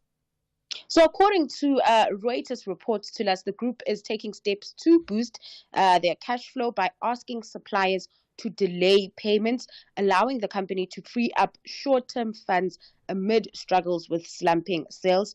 Now, this move is part of the Japanese automakers' efforts to conserve cash, with suppliers being offered flexible payment terms, including the option to accept delayed payment with interest. Specifically, June payments would be delayed to mid-August, with some potentially pushed to September. Yeah. This comes as Nissan is undergoing cost-cutting measures aiming to reduce costs by $3.4 billion over the next 2 years. Now, this just highlighting, the kind of cash flow problem the group has. Now, talking about the challenges it faces and how the cost-cutting initiatives are going, the group, of course, is mulling shedding about 15% of its global workforce and closing 7 plants. Despite these efforts, Nissan expects to record a negative free cash flow of $3.8 billion for its automotive business this quarter, but the company is targeting positive free cash flow by the 2026 financial year. Sounds like one of the government departments in one of our provinces say, "Invoice us now. we will try and process it within 30 days. But if we don't, we'll get it done in 60 days, 90 days, 120 days. Listen, we'll get to it when we get to it." Ooh, it's no laughing matter. Tell me about Mercedes-Benz South Africa and the temporary stops in production in East London. Yeah, so they've temporarily halted vehicle production at its East London assembly plant until the end of the month. The group saying this is a planned operational shutdown, although the company doesn't directly attribute the shutdown to the 25% US tariff on imported cars. Reports are suggesting it's likely a contributing factor given the plant's significant exports to the US. Now, the East London plant produces C-class cars, which are exported globally. More than 90% of production at that plant is exported, mainly to the US, Europe, and Asia. Now, in a Business Day article, Mercedes-Benz South Africa mentions volume adjustments in the production program as a reason for the temporary halt. Despite this, the company assures there won't be additional job losses due to the temporary shutdown. The group further added there's sufficient stock to meet immediate demand, minimizing potential losses. Now, concerns about the plant's operations comes after it announced plans to cut 700 jobs due to downbeat macroeconomic conditions, prolonged port challenges, and rising costs last year. The plant has been operating with 3 shifts, producing over 500 units daily, but Mercedes-Benz considered transitioning to a 2-shift model. Now, when it comes to tariffs, the group says it will continue to assess the impact from that. All right, lastly, Dowling, how are the markets looking at this hour? Kicking things off in Asia, markets mixed as investors assess the impact of US President Trump's tariff policies as his 90-day tariff reprieve is set to expire next week. With that, we are seeing the Japanese Nikkei down 0.9%, while China's Shanghai index is up 0.23%. In Wall Street, futures are in the red, reversing yesterday's gains, with investors eyeing news around trade deals while also awaiting employment data out later this week. And then coming back home, stocks closing in positive territory yesterday, with the all-share gaining 0.6%. The rand is stable this morning as the dollar falters. It's at 17.70 to the greenback. Always right on the money. That's Ntauling Lechela. She'll be back with one more update for you coming up just after 8:30. EFC is live this Thursday after months of talk. And you got nothing, bro. Beat someone relevant, then come show me what you got. The middleweight division's biggest rivalry comes to a dramatic conclusion. Massive drama here at the main event of EFC. Never seen anything like it. This crowd. It's Luke Michael versus Shadrach and Sua for the middleweight title. EFC 125. Live from the World Sports Betting Arena this Thursday, July 3rd. Watch it on SABC Sport Channel on DTT Channel 4 from 7 p.m. Brought to you by SABC Sport. A stage awaits. Not for applause, but for possibility. For over 40 years, Standard Bank has championed the arts. And at the National Arts Festival, we don't just watch talent rise, we help grow it. Through our Standard Bank Young Artist Winners, raw voices find power, unseen stories take the spotlight, and what begins as a dream grows into a legacy. Join us in Makanda for the festival. Standard Bank, proud lead sponsor of B20 South Africa, an authorized FSP and registered credit provider. Call Thulasizwe now, 086 000 2032. All right, let's go straight to your calls and WhatsApp voice notes. I don't even want to lie. When I saw this name, I jumped, okay? Someone wants to talk about the organic intellectual lecture. When I saw that name, I'm curious. What's happening? What is the organic intellectual lecture done now? Sawubona Thulasizwe. Ngiyapila mina kunjani. Errol Durban. Tell me, did Hlaudi Mutsanang and Brian Malefi ever pay back the millions of rands they were supposed to pay back? I know they were both trying to get off to having to pay back but I have heard nothing since. Errol, Durban. Yeah. Errol, thank you for that. As far as Hlaudi Motsoeneng is concerned, I don't have an accurate update for you. Let me just be upfront and say that. I know that there was a lot of litigation that was taking place aimed at recovering. In fact, if I recall, the last I heard of it, there was a payment arrangement where he was paying back what he was due to pay back in relation to, was it unjustified enrichment in legal terms? I don't know what the actual legal term is. But yeah, there was a payment arrangement. That was the last reporting I heard. As far as Brian Molefe is concerned, to be honest, I don't know what the status of that is, but it's a good question. We can follow up on it and see if we can report back to you on that.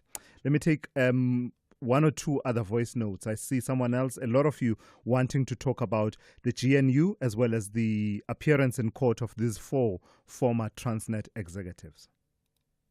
Good morning, Thulasizwe and your team there, including the SFM listeners. Thulasizwe, with regards to the DA, I feel like the DA is doing too much talking, causing unnecessary commotion within the GNU. At the end of the day, we understand that, okay, their member was fired. All they had to do was just provide a short list of individuals that could potentially replace Andrew Whitfield. It's as simple as that. No need for all of these talking, amateur politic talking. It's unnecessary. It's just talk shop at this point. They're not here in Bryanston. Yeah, I hear you. But let me put it. Let me give you a slightly different angle. You are in a coalition government known as the Government of National Unity, but you want to continue to maintain your own political identity. Your supporters must continue to see your strand of politics, right?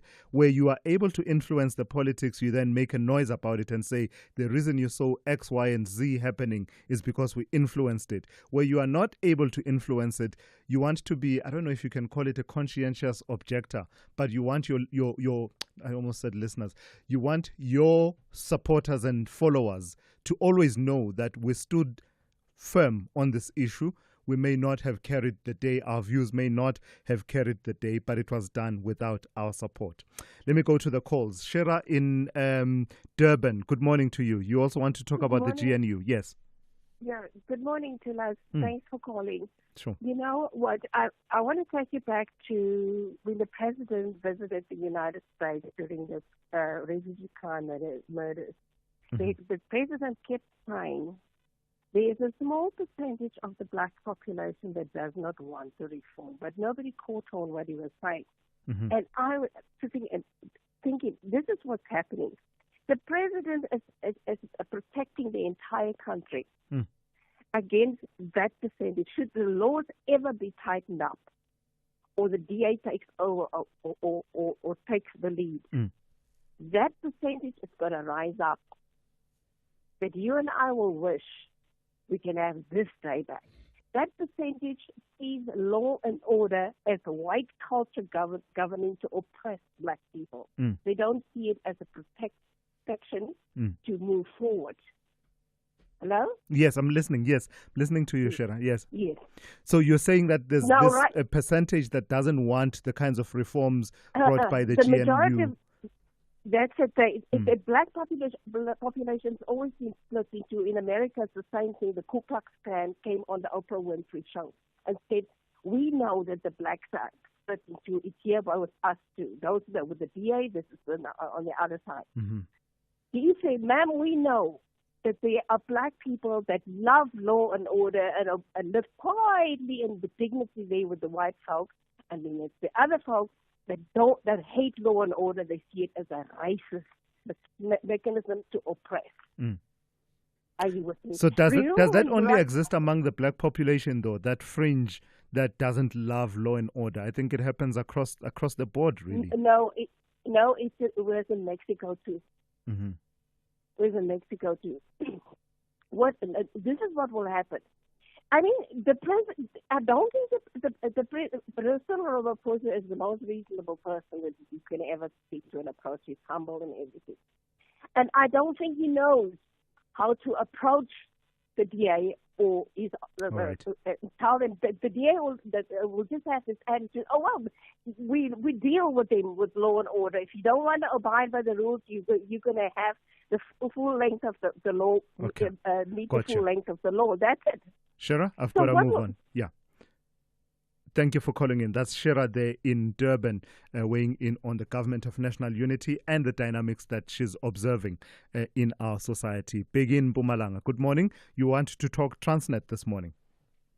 It is said in Chinese, there is a proverb that it is better to light a candle than to cast the darkness. Mm-hmm. Meaning that you better do something and rather not to do something on a problem that you see and that exists. It is better to light a candle than to curse the darkness. Yeah. Yes. Mm-hmm. You know, Thulas, what worries me the most is that justice delayed is justice denied. Mm. We've got a number of cases here in South Africa that are fully blown, and we will go there as journalists and write all sorts of stories without proper journalist investigation. I'm happy I'm talking to a person who has done a full-blown journalism, and you'll understand when you report what you need to report and what to do at the end of the day. I am praying that our judicial system of this country must be totally independent without any political or government influence. Why I say so? Look at the issue of the former President Jacob Zuma. It's over 20 years now, and there is no conviction, and there is nothing that is going on. As far as Brian Molefe and company, I am praying that the prosecuting authority must have their books in order so that whatever that they are alleging or whatever evidence that they are making has to bring those who have done wrong according to them to book. But lastly, I want to say to you, I've been following Mr. Brian Molefe, and I've heard his articulations when he was still working for Transnet, and he was very precise. Yeah. I can't wait to listen to the litigation as to how will they falter him. All right. But I say only if they will be independent. I thank you, Thulas. Gotcha. Peggy, thank you for that. That's Peggy in Mpumalanga. Lastly, let me take Tabiso in Polokwane. Good morning to you, Tabiso. The DA and the GNU on your mind this morning. Yeah. Good morning, Thulas. Yes. You know, Thulas, it's always important to draw this thing back. Uh-huh. In the sense that, if you remember the two processes of CODESA, you know that there are particular organizations. If I'm not mistaken, you have the AZAPO and the PS, which have boycotted the process, including, among others, we even had, remember the AWAVA, the one led by the late Tarapant, which stormed one of the discussions at that time. So now, but let me put it succinctly like this. You know, the DA is taking advantage. They think that if you compare CODESA now, there was a path to freedom insofar as how do we envisage a democratic South Africa. And at that time, the white minority in this particular country was the one who was in charge of government at that particular time. So now, our presentation from all these other organizations was to say, how do we work together? How do we have a power that will be represented of all majority, but also including majority? Yeah. So now they were on the other side and others were on the other side. So now we are presented with a new opportunity as a country to be able to reflect on the kind of South Africa, but also to draw back on the previous discussions to say why have we faltered and what needs to be done. So now the DA takes an advantage to think that maybe they represent a particular or a grouping of minority or the white population. And that is not true, because South Africa has evolved for the past 30 or 40 odd years. Yeah. It has actually evolved. So anyone has his own views insofar as how these people believe South Africa should be. So the DA is taking chances on this particular. I call it hypocrisy of the highest order, because you can't say you have John Steenhuisen, who was part of the interministerial committee, to plan and prepare the same thing. But then, therefore, as an organization, which we are not going to participate. And I think they're just playing pure hypocrisy, not even politics, because politics would be very different. Tabiso, thank you for that. That's Tabiso in Polokwane. They're weighing in on the goings on around the DA and its decision in relation to the national dialogue and how it's likely to play out with some of the ministers who serve in government. SAFM. guiding you through the rush hour traffic. Saw a tweet yesterday from a motorist saying school holidays, it doesn't really matter anymore. And I think that might be right to some extent. It doesn't really matter. There's some major traffic across Gauteng highways. Second day of school holidays. N1 going south now. Crash at Winnie Mandela. The N1 north coming up from Divcliffe towards Soweto. A crash there. N1 before Rand Show Road. Exit causing that delay. Big hold-ups on the N3 into a crash down by Germiston's Heldenace. N3 from Giluli is really under pressure going down through Van Buren towards that scene. And the roadworks are back on the R21, causing a major delay if you're leaving the airport on your way to Pretoria. And that, in fact, just gives you an idea of how much volume there is. It is queuing heavily this morning from the Bupsfontein exit all the way through, basically past Engen, up towards the Olifantsfontein Road exit. Durban, the N2 going south, a crash just after Spaghetti Junction this morning involving a pedestrian. The N2 backing up heavily from as far back as Umgeda Road. The N2 north is heady as well from the M7, moving up to the Westwood Mall. The M4, a collision near the Esplanade, so the Southern Freeway under pressure through the Umbulo and Congela areas. At Cape Town Marine Drive, bit of a mission again. It was a disaster last night getting home to Table Views. You turn around and come out. Lights are down at Sunset Beach. They're down at Lagoon Beach as well, so Marine Drive's got traffic all over it. Also, Kuberg Road heading north through Bloberg Road towards Killarney Gardens is very heavy. And the N1 into town from right about N1 City, slow all the way to the city centre. Behind that, the M5 queues from Rondebosch up towards the N1 highway. And just some delays coming out of Mitchell's Plain in the M7 this morning. M7 is heavy from Morgensteer up through towards the R300. A lot of motorists avoiding that, jamming up the Velter Frieden parallel route, instead out through towards Philippi. Rob Byrne, SAFM Traffic. SAFM. Prime time all day long. 6 minutes to 8 on this Tuesday morning. The Institute for Economic Justice, that is the IEJ, is calling on government to increase social grant payments, warning that current amounts are far below the national poverty line and leave millions unable to meet their most basic needs, including food. The call comes as the cost of living continues to rise and the right to social assistance enshrined in the Constitution is increasingly undermined, we are told, by inadequate grant values. So let's welcome Sianda Baduza from the Institute for Economic Justice, who is a basic income researcher there. Good morning to you and thank you for your time this morning. Outline for us what the basis is for this call for social grants, the lowest social grant to be raised at least to the floor of 796 Rand per month. The basis of the call is simply that the current value of the grants is nowhere near enough to be able to meet the most basic needs of individuals. So when you look at the poverty line, Stats SA's poverty lines, the lowest of those is the food poverty line. And that's defined as the minimum caloric requirements or the cost that an individual requires to meet the most minimum caloric requirements. So it's not even based on what constitutes a healthy diet, for example. Simply food, it also excludes any other costs. And that's currently at 796. But when you look at the two biggest social grants in the country, the Social Relief of Distress Grant, that currently sits at 370 rands, which it also didn't receive any increases in its lifetime, besides a 20 rand increase last year in May. So it is at the point where at 370, it's actually worth less in real terms than it was in 2020, back when it was only 350. Similarly, the child support grant at 560 also sits far below the food poverty line, and especially for children, because we also have estimates from PMBEJD, which calculates the basic cost for a nutritious basket to feed one child. And that's around 968 rand. So at 560, it's also nowhere near adequate in order to be able to meet people's most basic needs. Naturally, Sianda, the next conversation always invariably becomes one of affordability.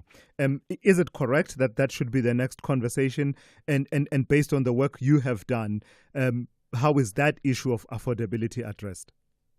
So I think absolutely it is fair that affordability becomes the next question, but I also think it also has to be looked at in terms of the Constitution and what that guarantees, especially when it comes to socio-economic rights, because a clause that Section 27 of the Constitution has is that, sure, the government has to realize the right for everyone, and they have to do it within available resources, but at the same time there has to be a progressive realization of these grants. So at the point where grant values are being eroded by inflation, they aren't even being kept at the same levels they were, for example, 10 years ago when you look at the child support grant.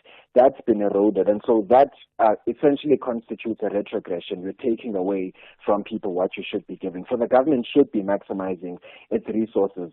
But on the question of affordability, so we've did some very brief calculations on what it would cost in order to raise this amount, and it would result in, so to raise the SRD from 370 to 796 would require an additional 40 billion, child support an additional 166, which sounds like a lot because combined that's around 108 billion rands.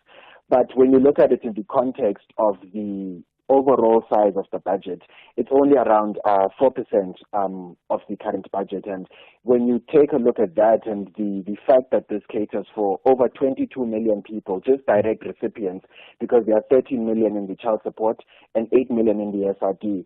When you also consider the others who depend on them, who don't necessarily receive these grants themselves, that's around 50% of the population that receives it. And so I think that puts into context the question of affordability. But further, there definitely are avenues to raise revenues. I mean, we saw it in the contentions around the budgets this year. And for example, how quickly government was able to switch financing sources. So we went from 2% VAT to 0.5 VAT to them personal income tax freezing those brackets to a fuel levy. Both are regressive, of course. But what it shows is that there are ways to raise revenue if government does want to. So what does this conversation then around raising the floor in as far as the lowest paid grant is concerned do, and how does it sit alongside the call for a universal basic income grant? Because someone listening might say, you know, we keep making these calls. Eventually, there's a point at which it will just simply become unsustainable, no matter how noble the intentions are. Yeah, sure. I think when it comes to the call for the basic income grant, I think what mustn't happen at any point is we mustn't lose sight of the other grants that we have already in the system, because the way that basic income has been envisioned in South Africa, it is that it would cater for working age people, so those who are 18 to 59. So at no point should the call displace like the focus on, for example, the child support grant, which wouldn't be people who are covered by that.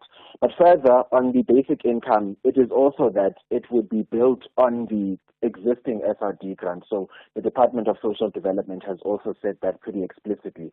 And what that means is, in order for that basic income policy to also be sufficient, it also has to be at least at an adequate level. It can't just be that there is introduced a policy and we celebrate it if it can't at least meet people's basic needs. All right, thank you for that. That's Siyanda Paduza from the Institute for Economic Justice, where he is basic income researcher. Let's go straight to Jolani Tolo Ngwepe for the latest news update. Outsurance will go out of their way to try and save you money on your car insurance. If they can't, ask for 500 Rand. Time to switch and save. Call 0800 60,000 today.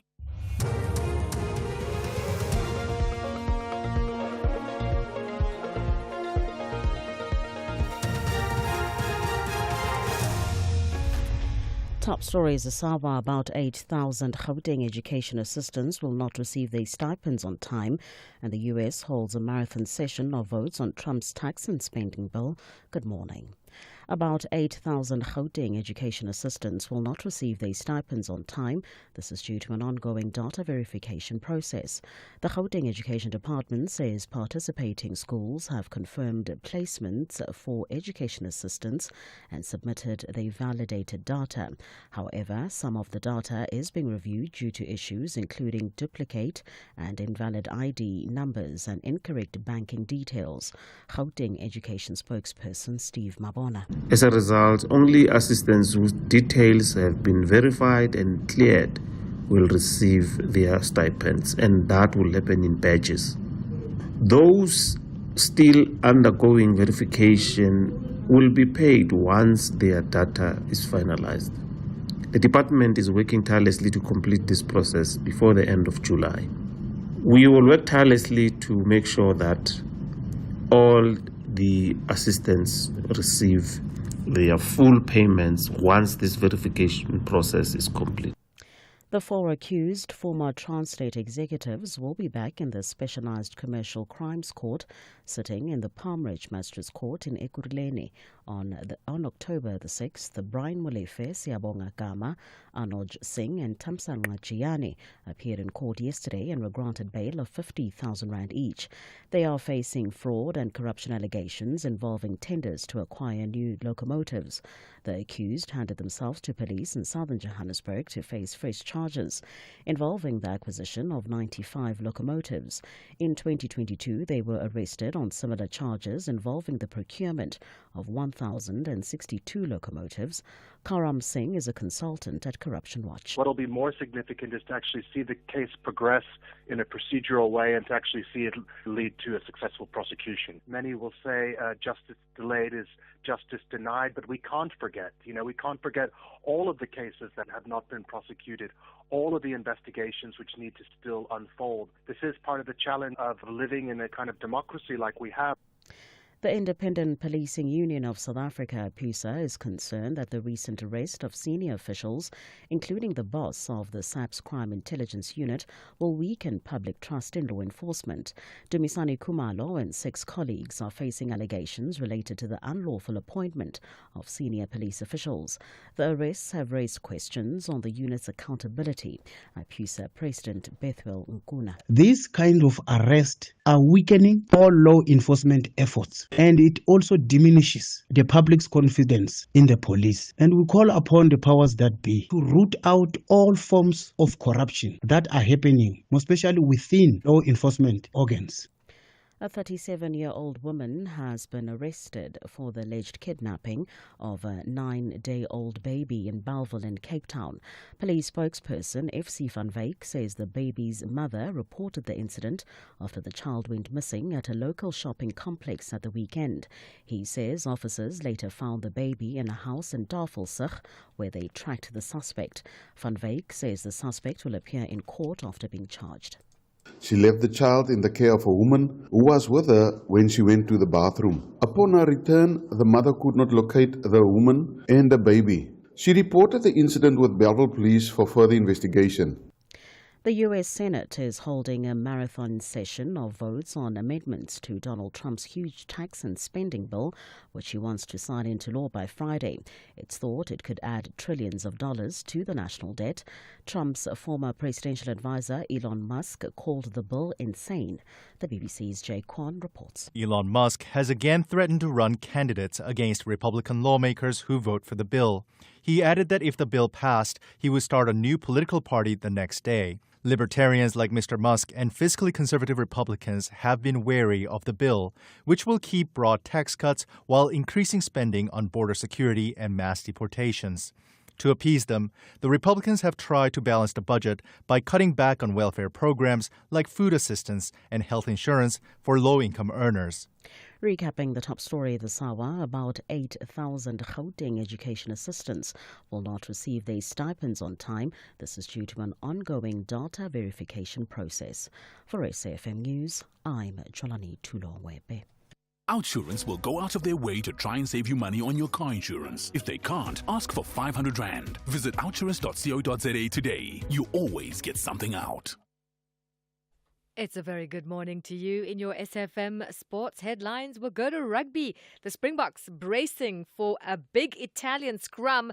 That's in the Pretoria Showdown.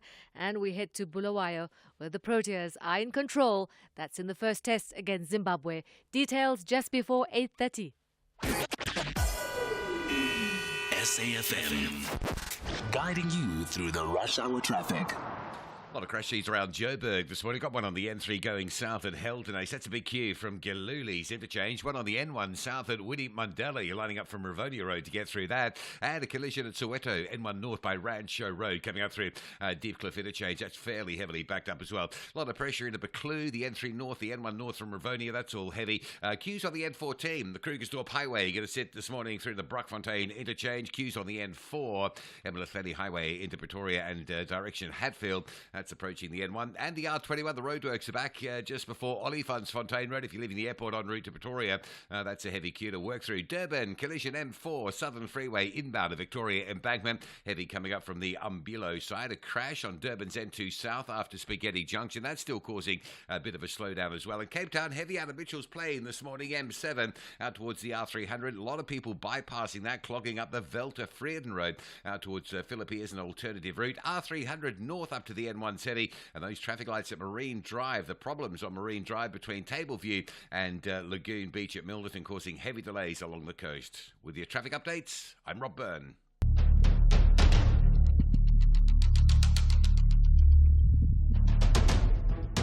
The Morning Brief with Thulasizwe Simelane. Weekdays, Monday to Friday, 6 to 9 a.m. The Morning Brief with Thulasizwe Simelane. Weekdays, Monday to Friday, 6 to 9 a.m. Yeah, and that's how we roll into the third hour of the Morning Brief on this Tuesday. Good morning, folks. It is great to be in your company. I'm Thulasizwe Simelane.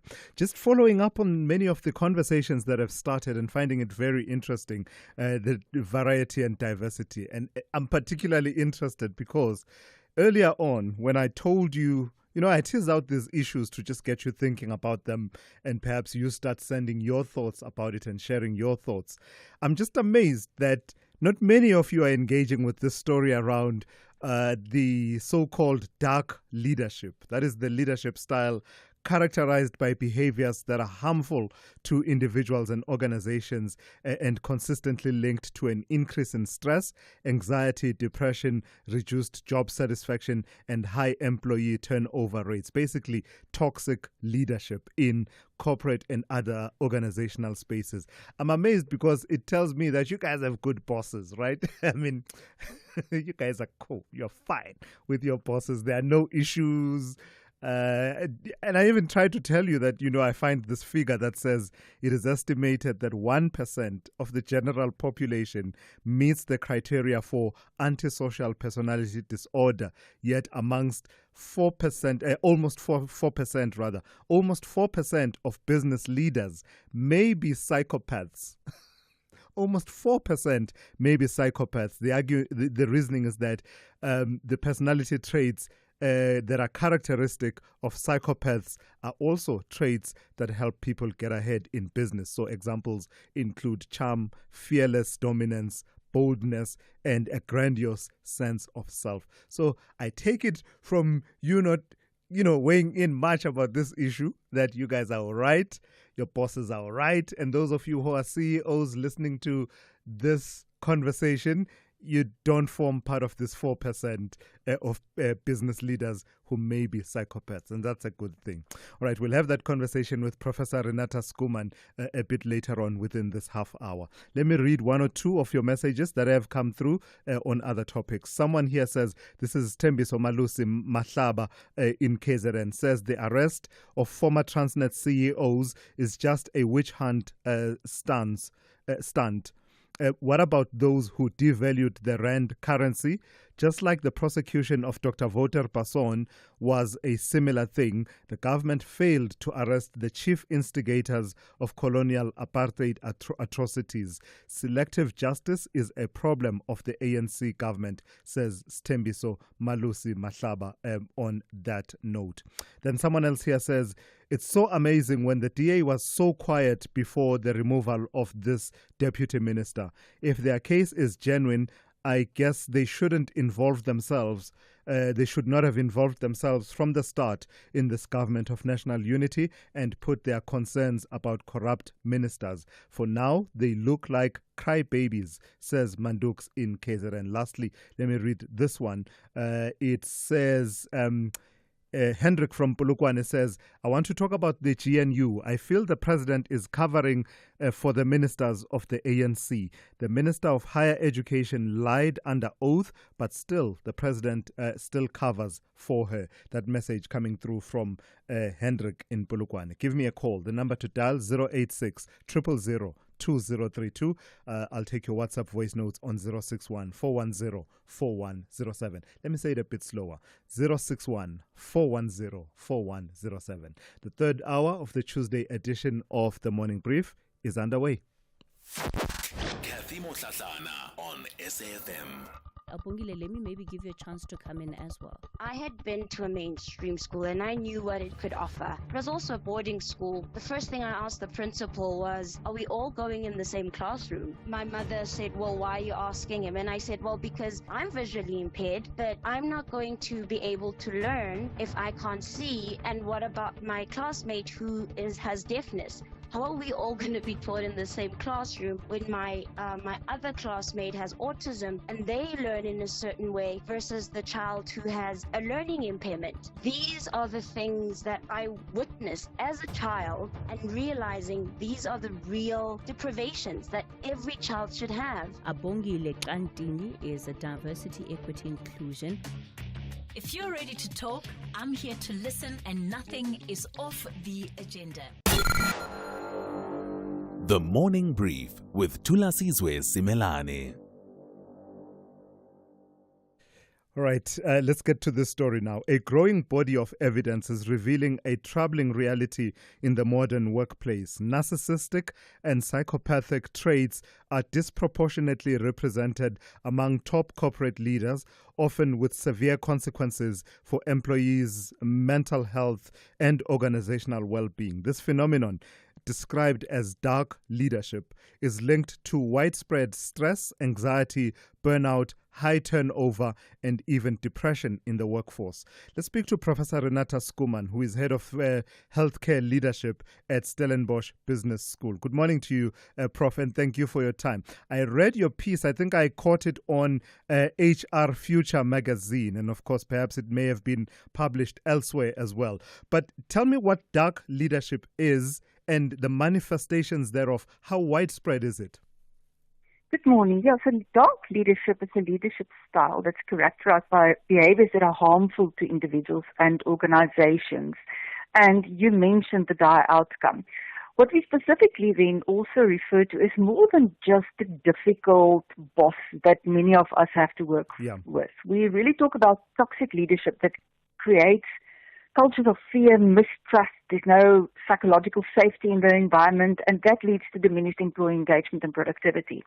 We have to be careful not to use the terms narcissism and psychopath very loosely, and I think that often happens, that people mention it and that without a real understanding of what it is. So narcissists and psychopaths have distinct clinical identifiable traits, and it can really have a negative effect, where narcissism has grandiosity, entitlement, the constant need for admiration, a lack of empathy, and arrogance, where psychopathy also can have manipulative behaviors and a lack of remorse or empathy and impulsivity and shallow effects. So that is when it's used in the dark sense. But some of these traits can, although counterintuitively, be characteristics that can be advantageous for leaders. If we think in terms of charm, fearless, risk takers, good strategists, courageous, sometimes even audacity, but there's charisma. So there's positives about this as well if it's not used to the detriment of others. So what determines, perhaps in the environmental context, whether a CEO, top leader, will harness these characteristics and traits for the good of the company and the organization and be a charismatic leader, and on the other hand, actually turn to dark leadership? Are there factors? Is it an excess, concentration of power in one person, or what are the factors at play?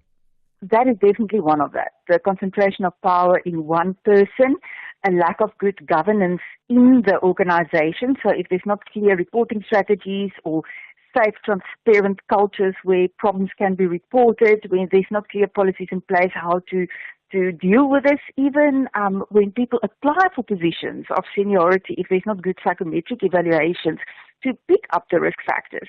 However, some people can have these traits, but if they are open and if they are self-reflecting and if there's coaching involved, it really can be harnessed for the good of the company. When it really becomes negative is where, for example, narcissistic leaders start to withhold information and manipulate communication pathways, where psychopaths tend to more directly manipulate and bully. So often also these people surround themselves with codependent people. So if you're an employee, you also need to self-examine yourself and say, but why are you attracted or manipulated by certain people? Why do you not have good boundaries? Why do you not, protect yourself? So it's a little bit of both. I think there is still some things that employees can do to safeguard themselves. And if you are a leader and you recognize some of these traits in yourself, we do not label you that you have a personality disorder because, as I said, some of these traits can be positive. But it's important to seek professional guidance and solicit authentic feedback and be open for feedback. And the main thing is also to have empathy and humility and transparency and accountability. Sorry about that. Prof, I read your article and I found it all interesting, but I must say my eyes popped. And I think I'd heard the statistic before, but something about the way you put it made me pay attention to this idea of an estimated 1% of the general population meeting the criteria of antisocial personality disorder. Then part of the reason my eyes popped was the disproportionate representation of senior leadership therein, including the CEO level. Talk to that a bit more. Yeah, so it's interesting. There's numerous studies over the past few decades that, as you said, it is estimated that up to 1% of the general population have one of these personality disorders when we talk about the disorder. But 4% of business leaders, especially at CEO level, tend to have traits of psychopathy or traits of narcissism.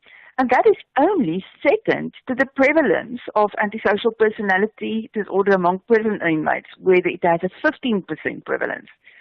But there is clear differences if we think in terms of people that is in CEO positions versus those that's in the criminal justice system.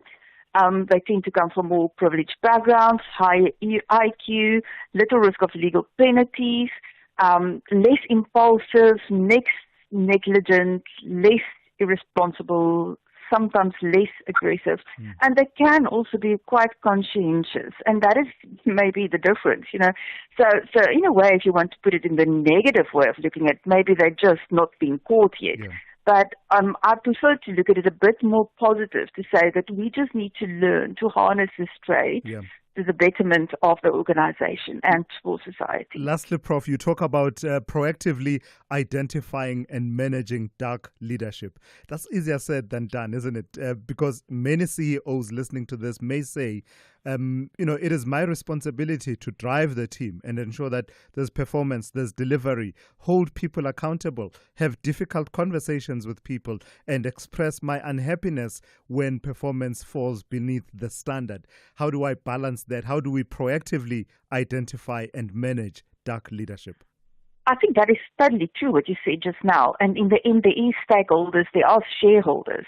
But it's about being open for feedback, to be empathic, to have humility, to be transparent, to be accountable. You can't just say and do whatever you want. Doesn't matter who you are. And although leaders with these traits can be really inspiring at first, they can really communicate their vision and inspire people to follow their vision. But long term, there's a cost. There's suppressed innovation, there's low morale, there's high attrition rate and staff turnover. There can be reputational damage to a company, which eventually then leads to financial decline. All right, I've got to thank you for your time. I really found the conversation to be quite fascinating. That's Professor Renata Schoeman, Head of Healthcare Leadership at Stellenbosch Business School. Top Sport on SAFM. We are joined on the line by F1 correspondent Prince Ndiweni. Prince, at least we're moving forward in terms of trying to host an F1 race in South Africa, but how realistic is a return right now? And let's just talk about some of the hurdles that are standing in the way for us to actually host an F1 race here again in South Africa.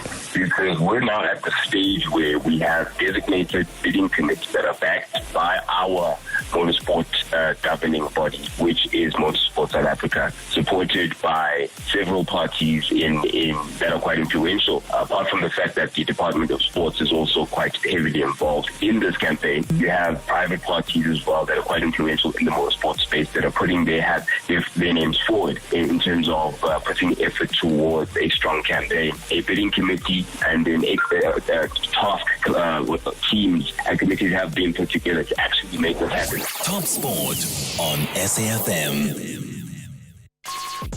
Call Thulasizwe now, 086 000 2032.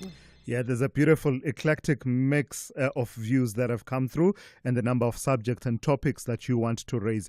No single theme dominating, but you're pulling in various directions, and it's absolutely beautiful.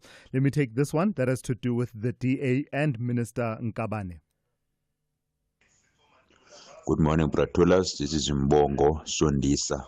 Bratulas, since the DA says they're going to charge the Minister of Education, is the step aside rule going to apply? Because it says if the person is criminal charged, then that person should step aside.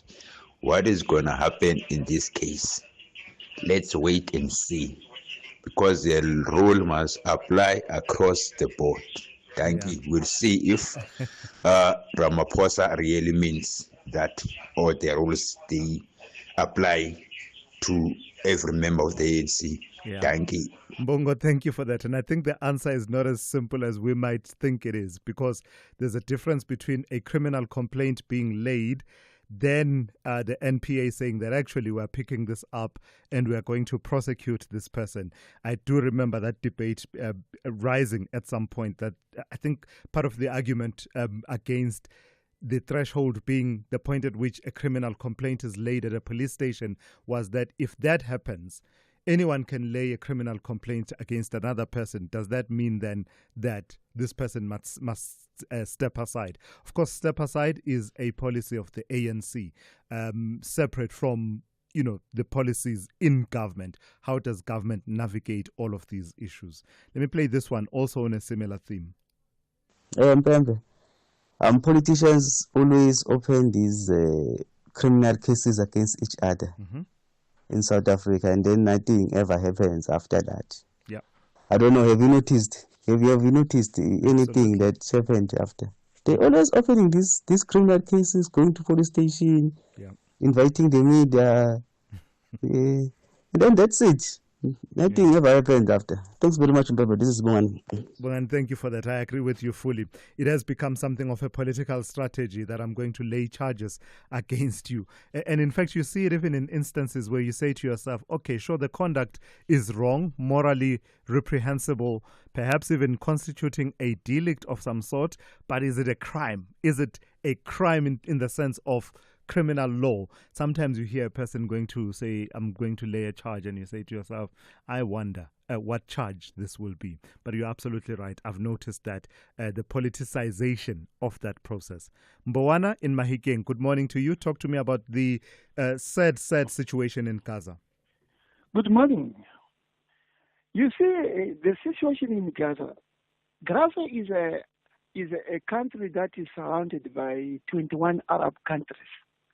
But these Arab countries, they are not willing to do anything about the situation of Gaza, because Iran demonstrated to us that they are capable of dealing with Israel.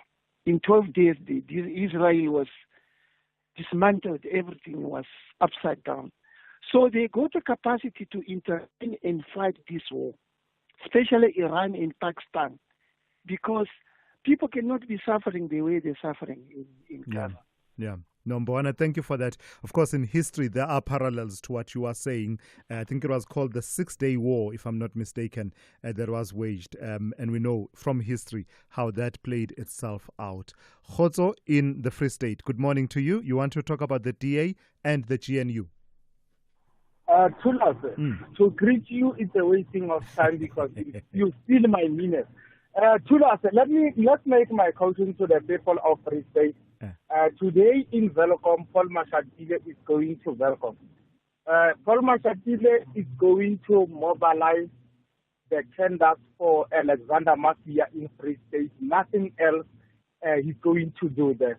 And let's get into the issue of DA for tabling the motion of no confidence against Cyril Ramaphosa.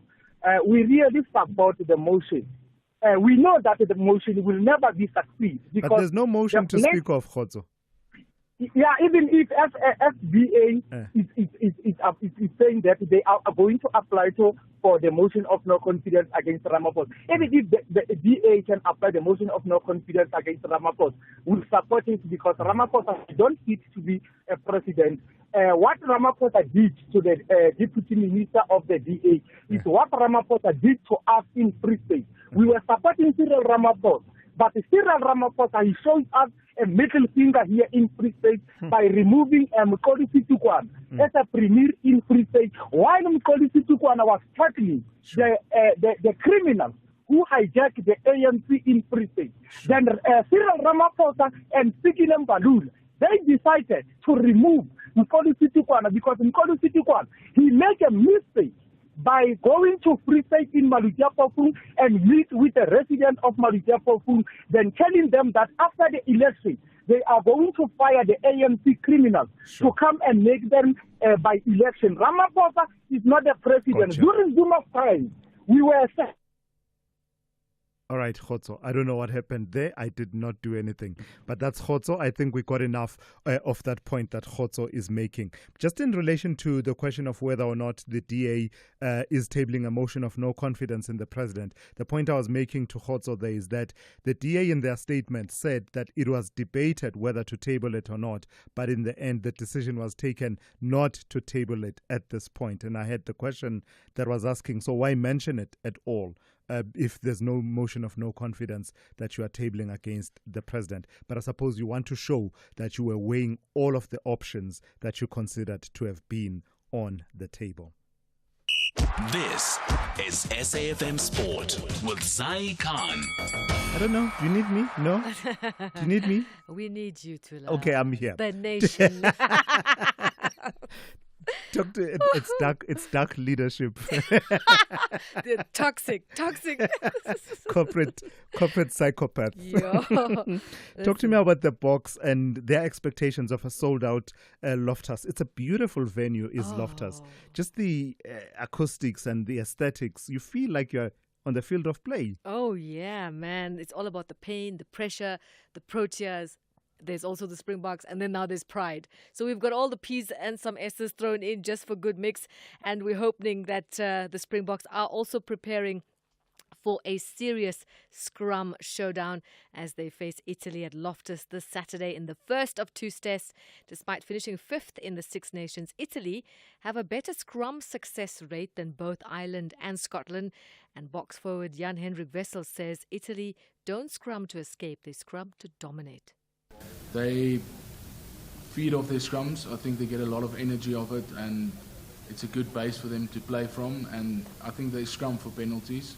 They don't scrum to get away from it. And I think end of last year we played them before the November tour of the Box. We played Benetton, and they have a big stat on scrumming long. They want to stay into the scrum, so they're not running away from it. They up for the fight in the scrum time.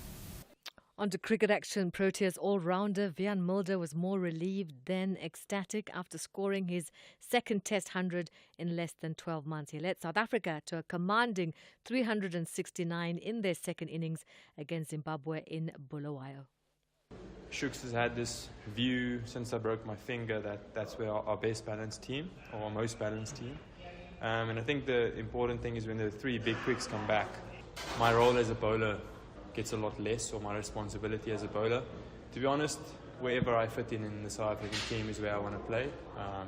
It's been my dream as a kid, still my dream, consistently to play for South Africa. For me, it's the pinnacle, and that's what I'll try and do as long as I can. And if that means batting at number 3, then I'm going to do my best to stay in the team and batting at 3. Soccer action. Manchester City eliminated from the FIFA Club World Cup by Al Hilal in a game that finished 4-3. Al Hilal will face Fluminense in the quarterfinal. They shocked Inter Milan with a 2-0 win to reach the quarterfinals. Tennis action from Wimbledon. The two-time defending champion Carlos Alcaraz is through. So is South Africa's Lloyd Harris. Holger Rune crashing out. And the two-time semi-finalist Daniel Medvedev taking out his frustration on his racket. He suffered a shock first-round exit at Wimbledon. And that's a wrap of your morning brief sport. John Gericke will be spinning more your way around 12:30. I'm Zaikan. And I'm Jolani Tulongwebe, making headlines. The ANC has described the DA's action against Higher Education and Training Minister Dr. Nobuhle Nkabane as a coordinated attack. The DA is expected to file criminal charges against Nkabane today at the Cape Town Central Police Station. The Randburg Magistrates Court in Johannesburg will today hear the bail application of 12 SANDF members accused of killing Hawks Specialist Investigator Lieutenant Colonel Franz Matiba. He was gunned down while travelling on the N1 near Hammanskraal in northern Pretoria in August 2023. And finally, about 8,000 Gauteng education assistants will not receive their stipends on time. This is due to an ongoing data verification process. I will have details on these and other stories at 9 o'clock. SAFM, guiding you through the rush hour traffic. Pretty heavy getting out of four ways this morning and off the highway. A crash on Winnie Mandela and Slow, and that's a problem because it backs traffic up on Winnie Mandela, leaving four ways across the highway.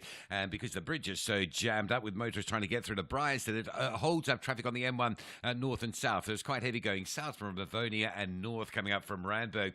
Crash on the N3 south at Heldenace. That's a big delay coming from Galulis through Bedfordview down into Jervis. A bit of a queue going north as well from Elands Interchange, and the never-ending roadworks on the R21 back with delays this morning. They did have a slight gap sort of last few commutes, but this morning they're back. Bopsfontein up to Olifantsfontein on your way to Pretoria is the extent of the queue. There's a lot of traffic being held up.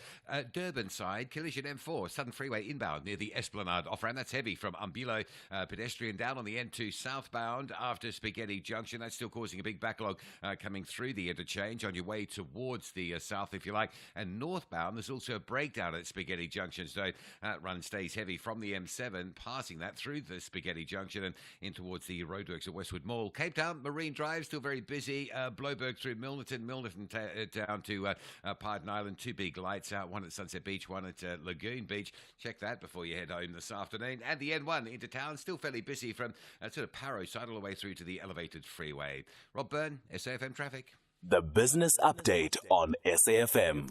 Good morning to you once again in Dowling. Let's start with news to do with Business Leadership South Africa and their reading of the situation in the Government of National Unity. What are they saying? So the organization's CEO, Busi Mavuso, has expressed concerns about the rising tensions within the GNU, warning that the uncertainty could undermine investor confidence and stall economic reform. Now, the jitters have been fueled by threats of walkouts and the decision to boycott the national dialogue. And she says that creates instability, making investors nervous. Mavuso emphasized that the fragility of the GNU is having real consequences, with business confidence tempered by questions about policy continuity and reform momentum.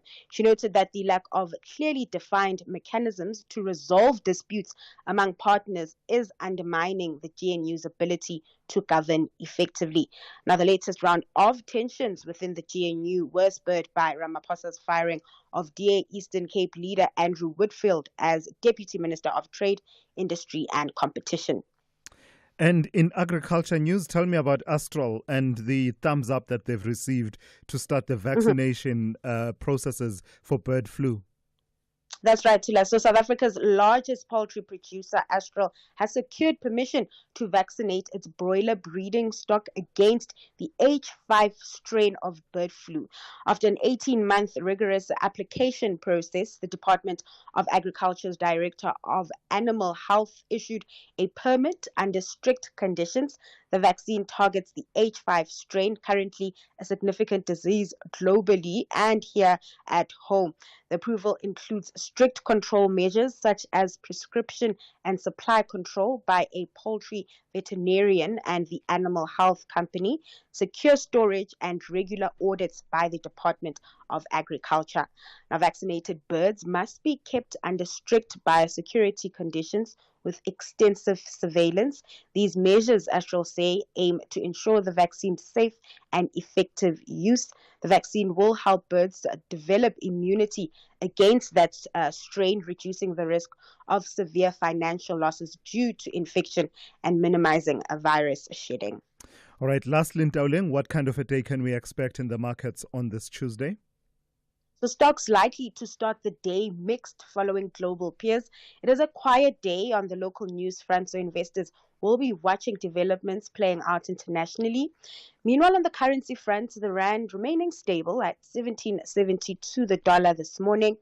Over in the U.S., futures are in the red. There are jitters around President Trump's spending bill and the implications it could have on the country's fiscal position. And lastly, in Asia, markets are mixed. Traders on that front eyeing trade deal developments as the July 9th deadline looms. Yeah, you mentioned that bill, Ntauleng. I'm thinking about it. I actually saw a picture.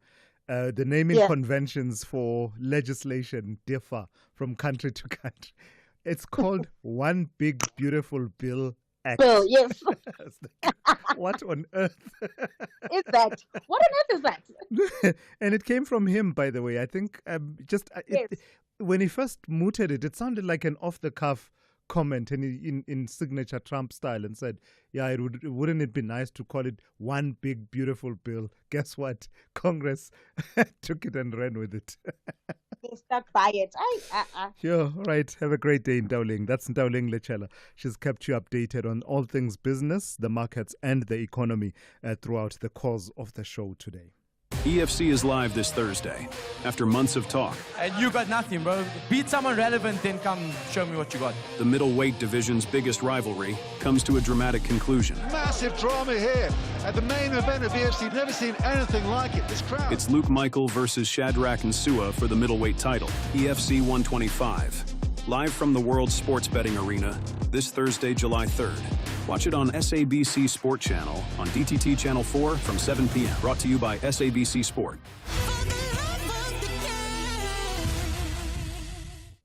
Attention grant beneficiaries. Couldn't switch your SASSA Gold card for the new Postbank Black card? No worries. Your SASSA Gold card is still valid and fully functional. You'll continue receiving your grants safely and securely. No need to change your card or switch banks. Use it as usual at ATMs, retailers, and spaza shops. Don't be misled by anyone claiming you must switch banks. Your money is safe with Postbank, a bank where banking can be completely free. Stay informed and stay safe. Postbank, your bank. Thulasizwe Simelane on the Morning Brief. Weekdays, Monday to Friday, 6 to 9 a.m.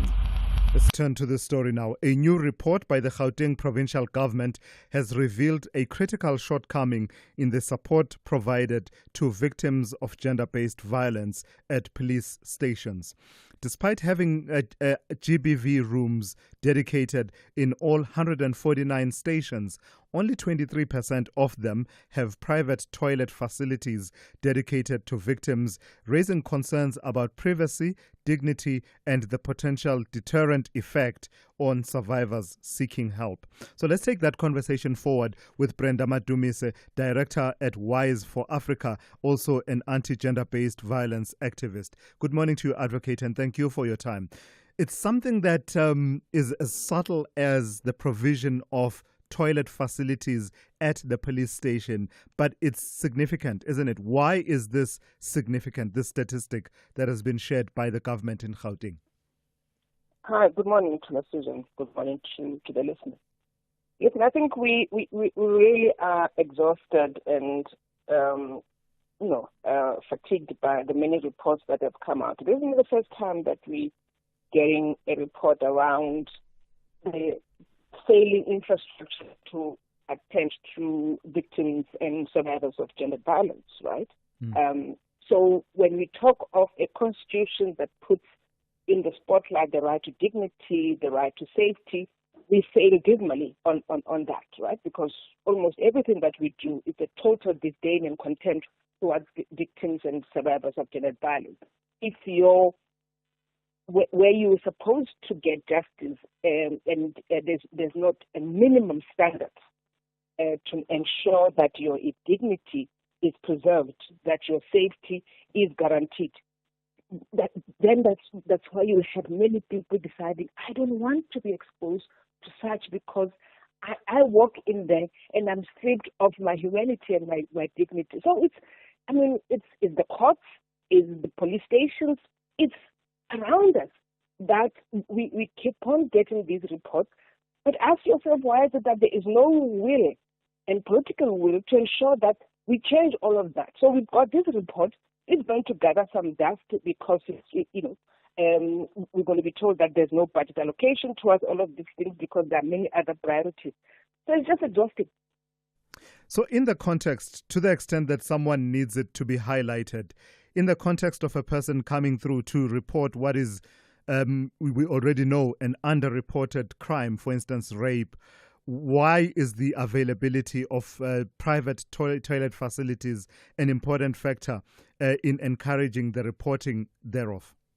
So we fought for separate rooms so that when you walk in being brutalized the way you have been, right? So whether it's a domestic violence, you've been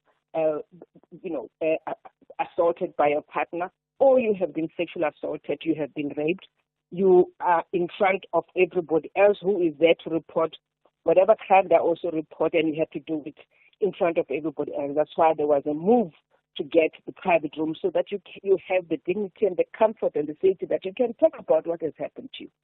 Second to that, why it's important to have facilities that are working, especially ablution facilities, and that you have that privacy. That once you are a rape victim, and that test, remember we've got the rape kit tests that are sent to the police station because you have the FPS units that are supposed to come in and administer that test to you. Where do you administer it? Are you going to administer it in front of everybody else in that private room?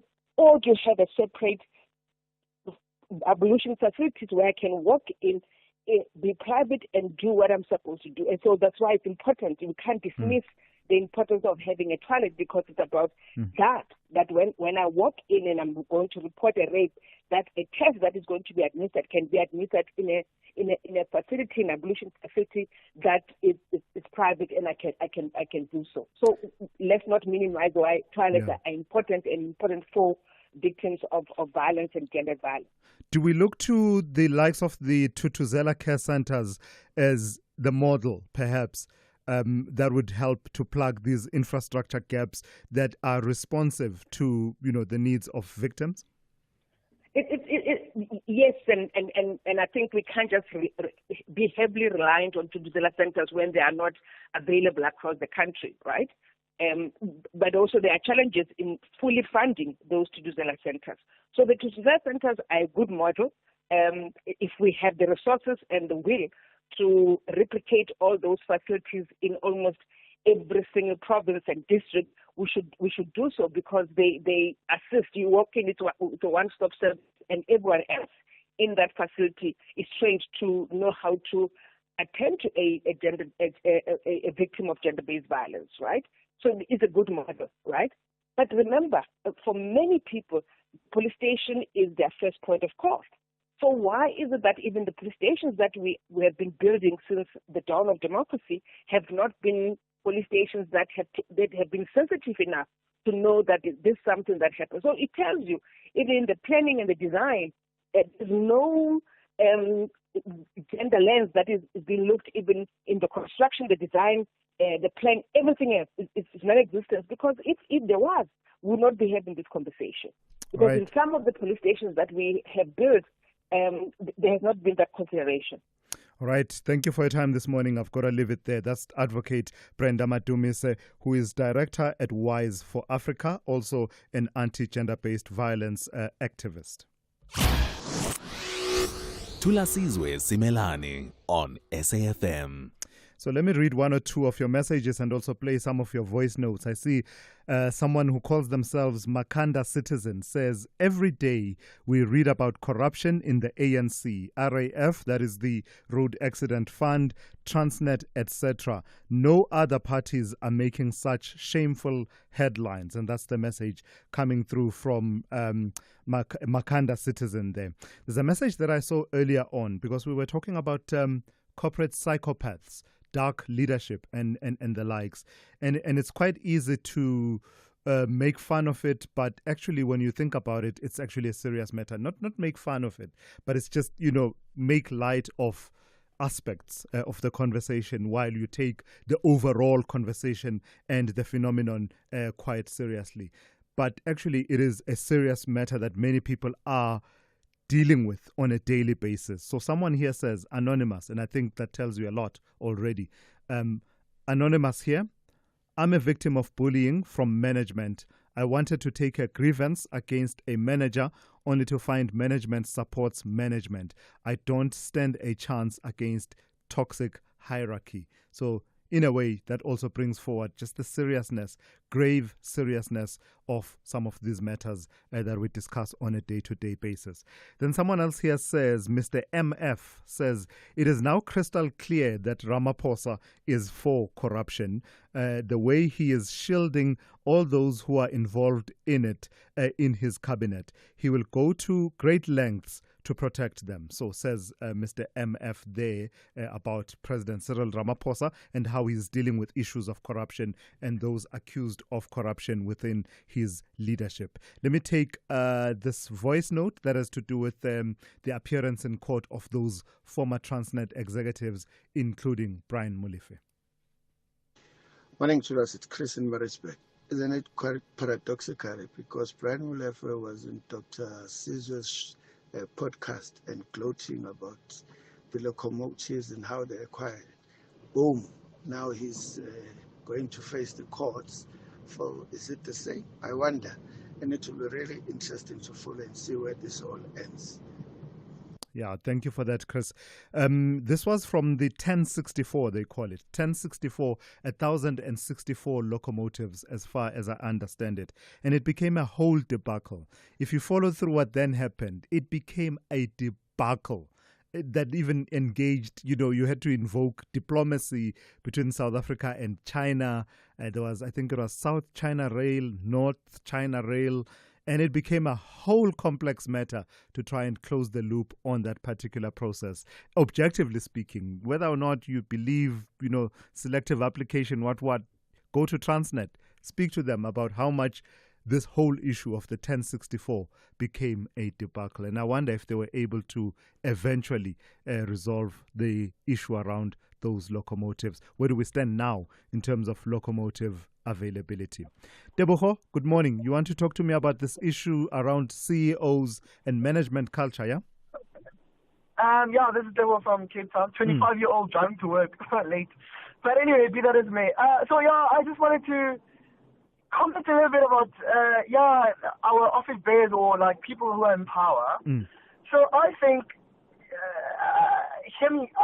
proximity to the margins determines the level of agency and urgency in which our officials kind of embody. And so I think our officials aren't close enough to the margins to kind of feel the pulse of the people, man. Like, you can see it in the way that they move. And like, I'm a 25-year-old. I'm like, but even the policies that applies to the margins doesn't apply to them. I mean, we saying that, you have to be 65 in order, up to 65, and then you can take retirement. Whereas in government, we're people that are 70 years old. It's like, where is the mismatch? Are you about policy, And also, like, where they live the healthcare that they're exposed to, Yeah. the kind of schools that the kids go to. It's like because you are so there's border lines between the policies that you set for the people and the lifestyle that you live. And so the question that I then ask is there a way that we can have the office bearers to be in touch,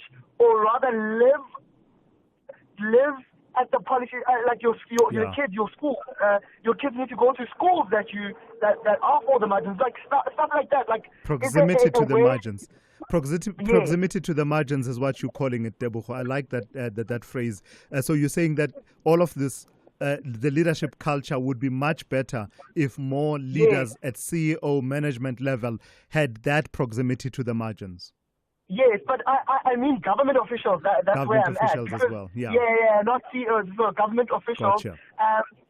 So I think that's what I fantastic. Because then solutions are intellectual. Yeah. It's not the truth. It's not, you don't breathe it, you don't live it. Great call. It's more intellectual. Yeah. Great call. Cool. Thank you for calling in. Do call again. That's Tebogo there. And also drive safely there, Tebogo. Hopefully you are using a hands-free kit. Lastly, don't be late for work. I'll try to be better. Tebogo in Cape Town there. Let's take a traffic update. I'll be back with more of your calls and WhatsApp voice notes. SAFM, guiding you through the rush hour traffic. Heavy delays through the Ekurhuleni section on the N3 highway. It's a crash going south at Heldene. It's been there all morning. Delays from Gelulis as you line up into that one. And then northbound from sort of Alberton, Germiston territory, N3 and N12 heavily backed up into Elands Interchange, up past that scene and up towards Van Buren Road. N1 going south, still pretty slow towards the Winnie Mandela off-ramp. That was due to an earlier collision scene on Winnie Mandela and Sloane, which backed everything up on the highway. The R21, the roadwork delays are back from this morning, between Bupsfontein and Olifantsfontein on your way from the airport towards Pretoria. So if you're heading up past Tembisa, stuck in an almighty queue up, that's what it is. Those roadworks again cutting in and causing delays. Check that, certainly on the southbound track if you're heading to the airport. Durban, still a breakdown before Spaghetti Junction. The M2 North stays heavy from the M7. There's a collision on the southern freeway going into Durban. That's the M4, just up by the Esplanade. So the run-up from Umbulo and Congela remains very slow. Cape Town, school holiday vibe again this morning. The heaviest of the highways, really the only one that's causing any sort of delay is the N1, Route 1 inbound from around Monte Vista to the city centre, quite busy. A little bit of traffic on the M5 up towards the N2, but nothing too desperate at this stage. And if you're heading out through Somerset West over Solaris Pass and Crabo, looking good. The N2 is open and flowing. Rob Byrne, SAFM Traffic. They all believe they will be crowned champions, but gold medallions are reserved for the best of them all. It is the incredible clash of the 12 African women's national teams. Catch all the 24 matches of the Cap Total Energies Women's Africa Cup of Nations Morocco 2024 from 5 to 26 July 2025 on SABC Plus, S3, SABC Sport on DTT Channel 4 and SABC radio stations. Where Africa competes, South Africa connects. Proudly brought to you by SABC Sport. For the love of the game. EFC is live this Thursday.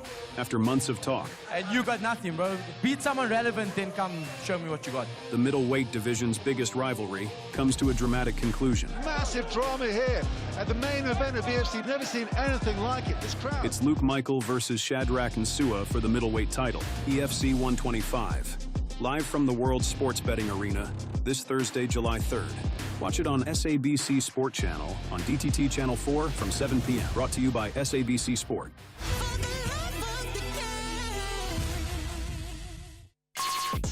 Call Thulasizwe now. 086 000 2032. Straight to a call from Aubakwe in Taung. Good morning to you, Aubakwe. Talk to me about the state of the city there in your region. Good morning to Thulasizwe and morning to your crew there. My brother, I'm just want to request you one thing. Just one day call us, bring a Embassy of Tourism, just to come and tell us when are they going to complete that project of Taung Hotel School and Convention. It's been years. that place since it's been under construction. And there are a lot of corrupt activities that happens there. So she must just come and tell, because he allocated something like 54 million, but still nothing is happening there. Okay. It is a serious problem. It's the Taung Hotel School and Convention. All right. No, that's a nice one that we should follow through. Not nice in the sense that it's not finished, but actually something that is interesting that we should follow through in line with other projects that we did, for instance, recently around here in Gauteng. So you're saying it has taken years, but it's nowhere near completion. It's been years, my brother. And is there any work happening?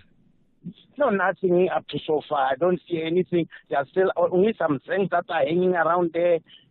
Some roads are still closed inside. Buildings need to be roofed and everything. Yeah. It's bad. And truly speaking, I said they are outsourcing the money of the government to that building. Truly speaking. Aubakwe, you may have given me just an idea. I already was thinking about something else, so I can add that. Thank you for calling this morning. That's Aubakwe in Taung. Let me take one or two of your voice notes. I've been curious to hear what this person has to say about the late, Archbishop Desmond Tutu and what he said about the ANC. Good morning, Thulas. I want to know where the church leaders like Tutu, who used to put the ANC in their places, why is there no one standing against them? It's because they think all what they do, they get away with it. They don't realize that even the judges are going to be charged after they die. Do they even know that after death comes judgment? They think they're getting away here on earth. There's a judgment still waiting for them. Bye. All right, thank you for that. And I wonder, does this raise an important and perhaps a conversation that needs to be had about the voice of religious leaders in the current context? Is it as loud as it used to be? Does it need to be amplified more? Are religious leaders going out of their way to take matters beyond just the matters of faith and belief, but actually raise the material conditions of the people that they lead? We have a strong history of that in our country. I don't think I need to recap that, but I think that's an interesting one to pose, whether or not the voice of religious leaders is in recession in terms of raising sharply issues of the moment that need to be raised, whether it be corruption and the likes. I wonder what you make of that. Morning, Thulasizwe. It's MVP. I don't know when South Africans going to learn that the ANC doesn't listen to nobody but itself. You look at the case of Jacob Zuma when he was the president. You look at the current president case. They don't listen to nobody but themselves. So the lady who just spoke and said they will propose that the minister be fired, that is not going to happen on her watch. The ANC will decide to restructure, and then the minister will be moved to a different portfolio. Yeah. No, so if you're referring to the call from the SASCO leadership, well, I don't know if it carries any weight that they form part of the structures of the ANC alliance. And I don't know, maybe their voice will carry some weight along the lines of thinking that you are advancing there. I don't know whether it carries any weight. But yeah, certainly the debate around the continued tenure of Minister Nobuhle Nkabane is raging. It's absolutely raging. I saw, as I said, the reporting that says she is preparing herself to proceed. For her, it's business as usual, preparing to deliver her budget vote, even in the midst of this whole storm that has ensued following her appearances before the Portfolio Committee on Higher Education in Parliament. Let me hear what this person has to say about Transnet. Good morning, Ndadi Simelane and FM listeners. I'm happy about that the arrest of the Transnet official, but unfortunately that case will be sooner be dismissed. Because in South Africa, if you have money, you can't rot in jail.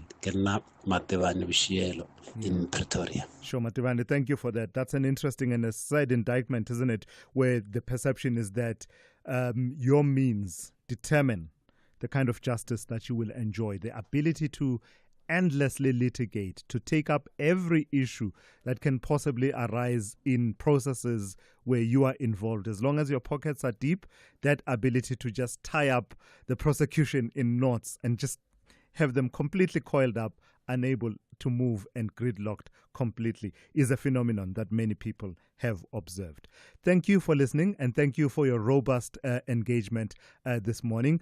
Don't go anywhere. After 9 o'clock, after the news at 9, KG Mweketsi coming in with the talking point for today. I'm Thulasizwe Simelane, and you've been briefed.